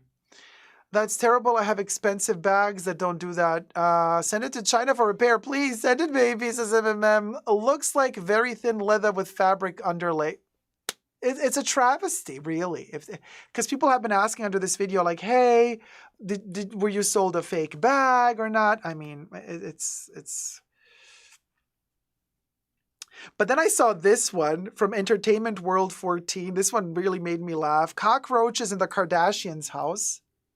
Like, the cockroaches in the Kardashians' house, this one was funny. Isn't this funny? I think this is super funny. So even their cockroaches are branded. But anyway, we'll go. So Cinnamon Roll says, Kate and Ashley Olsen, Queens, got my Alexander McQueen scarf last month after I saw an old photo. Oh, with the skulls. Oh, that's rich, says Coffee. The Louis Vuitton cockroaches, yes, in the Kardashians' house, because obviously, they're not going to have the regular peasant cockroaches. They need the bougie cockroaches dressed in Louis Vuitton. I didn't skip the ads for you, Dacob. Love you. Oh, Rusty, thank you so much, sweetie. Thanks for sticking with me through the ads. Eyes don't get me started on her circus antics, says Y2K. Kim doesn't realize the public fell in love with her unique beauty, not her mom's witchy ways. She has morphed into her mother, and it's a shame, says Y2K. Armin says, I heard the new Olsen Twins collection is going to be colorful. Not like always. Sly. I don't know. I mean, I'm looking forward to it. Not looking forward to buying it, but looking forward to seeing it. Do the cockroaches drink blood too? Cha, Siobhan, look at you going deep down and dirty into conspiracy theories. Sean Sway says Chanel quality has gone down on purpose to cut costs and to make it harder to resell in the secondary market, because by the time you want to resell it, it fell apart. Allegedly. Hi, Outpink Ray, thank you. I knew I'm not the only one. Oh, you also don't like him. Nina NB, I have to go. Maybe the live will be over when I come back, but we'll rewatch later. Take care, Dacob, whatever. Take care, sweetie. Thank you for tuning in. Kev says they should have just invited the Chanel cockroach over for a kale salad. Of course it's a bougie cockroach. It's dieting. Their cockroaches are probably on Ozempic.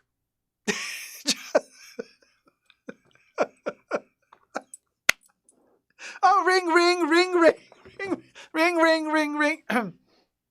Hello? Oh, hi. You're the Kardashian cockroach? Hi, sweetie. Well, I didn't know that you could use the phone. Yeah? You're using a bougie, tiny Louis Vuitton telephone that Kim Kardashian gifted you for Christmas. So wait, so you're friends with the Kardashians? You're dating the Kardashian? Oh, okay. Yeah, no, I'm not shocked. No, sorry. No, I did not mean to be rude to you, cockroach. No, I'm not, no judgment here. It's Pride Month, Date whoever you want to date. So wait, you're dating Kim? Now that it's just you and me on the phone, do you mind telling me how you, kind of when you're intimate, how do you, how does it work? Uh-huh. Uh-huh. Uh-huh. Yeah. You gotta do all the heavy lifting. Figures. You are smaller after all. Oh, you're big in that department. Well, honey, I don't know because... No. Do not send me... I don't need a pic. No, you don't... No DMs. No. I don't want to see your giblets. You got 5? And you use all 5 at the same time? Oh. Well, what do you know? Yes. No, that was just a song. They're celebrating you're their new queen. King. Oh, okay. Yes, male cockroach with the 5. Oh. All 5 at the same time? Well, fascinating. Yes, you're a busy cockroach. Now I guess I know why you're called a cockroach. Hello? Every time I make this joke, the cockroaches get offended and hang up on me. Like, come on. You can't take a little joke? You're called a cockroach for a reason. Anyway, you guys, this phone call never happened. It was satire. It was made just to make you laugh a little. Obviously, I did not speak with Kim Kardashian's boyfriend. So anyway, you guys, I want to say thank you all for being here with us today. Thank you to the mods for keeping us safe. Did you have fun? Did you enjoy yourselves? If you have, thumb up this live stream. Will ya? Let's get to 500 or whatever likes. And Bubbles, Thank the mods for keeping us safe. Hit it, Bubbles. A special thanks to the mods in the fashion bunker. Debbie, it's a sultry Asia, Nicole, Gloria, and Terry. Bubbles loves you. Yes! And then we'll go next. Oh, Grant Ramirez first. Tickle, tickle, tickle, tickle, Grant tickle, tickle. Ramirez donated $10. Hit it, Bubbles.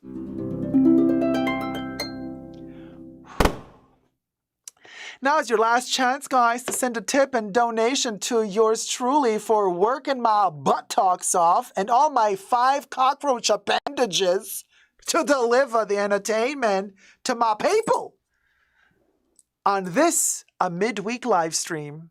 Thank you guys so much for your love and support. We'll go next. Hit it. Buble. Would go, would go, would go, would go, would go. Would go, would go, would go, would go, would go. Would go, would go, would go, would go, would go, would go. Would go, would go, would go, would go, would go, would go, would go, would go. We'll go. Yeah, guys. What a day. What a day. What a day. I want to say happy Pride Month. And also, what's it called?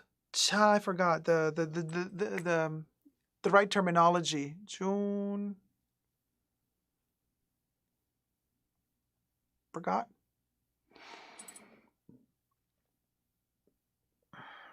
The no.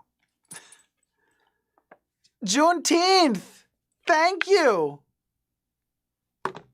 Because you know what I was thinking about? I was thinking about the June bug. The whole time I'm like, June? No. And then I was like, jitterbug. What? Dacob, focus. Happy Juneteenth, you guys. We're living ferret. Hit it, Bubbles. I'm living ferret, living ferret. Living ferret, living ferret, living ferret, living ferret. Look at me flying. Like the bat that I am. Because I'm a vampire. What you want? What you want? Let me live my truth. Let me live my vampire. Okay, what? A cockroach can date what's her face? The one that ruined the Maryland dress with its 5 appendages and I can't fly?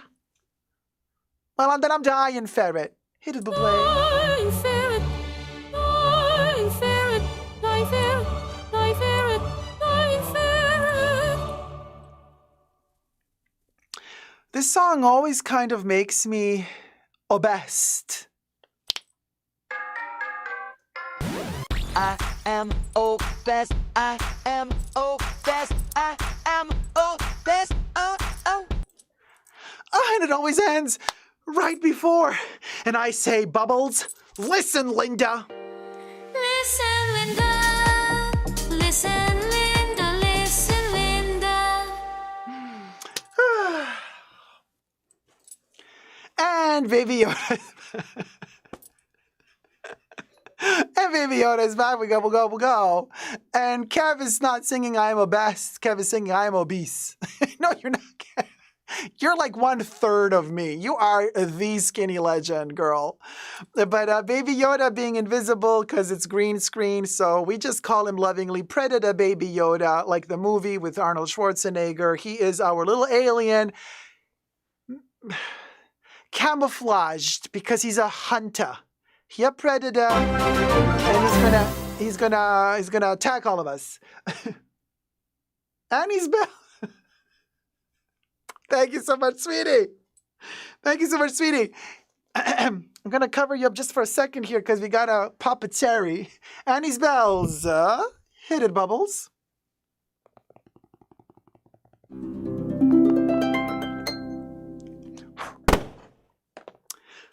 We'll go. Baby Yoda, are you ready to sing a song for the people? You who doth been wearing Virginie Viard's creations all this time in the Mandalorian. the Chanel creature, the original Bibinator, the Bibinator. Because his name is not, you see, this is the whole, another truth revealed today in the fashion bunker, allegedly. His true name is not Baby Yoda, it's Bibinator.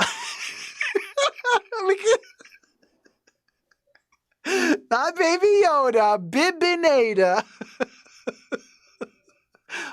You know, Lena is the Baconator. He's the Bibinator. So not Baby Yoda, but Bibinator. Okay, Bibinator.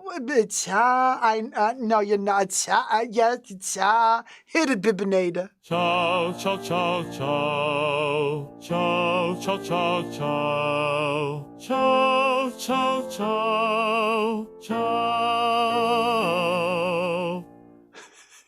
He's very upset. Very upset. Very upset. I know he has a whole collection of bibs that Virginie keeps sending him, but this remains between you, betwixt you and moi. There you go, you guys. From my favorite Bibinator and yours cruelly, as Cassandra Peterson would say. Wishing y'all a wonderful rest of your week.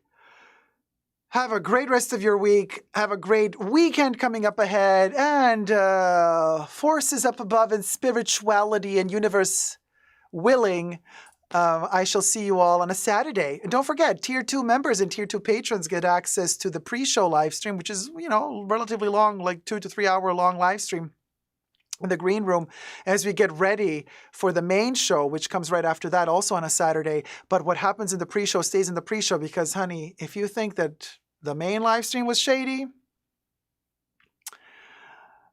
more stuff goes down in the pre-show. So Tier 2 members and Tier 2 patrons, gear up for this Saturday's pre-show. And for everybody else, lovely, lovely people, I shall see you all in the main show on Saturday. Until next time, never forget to never give up on love. Love you loads. Bye.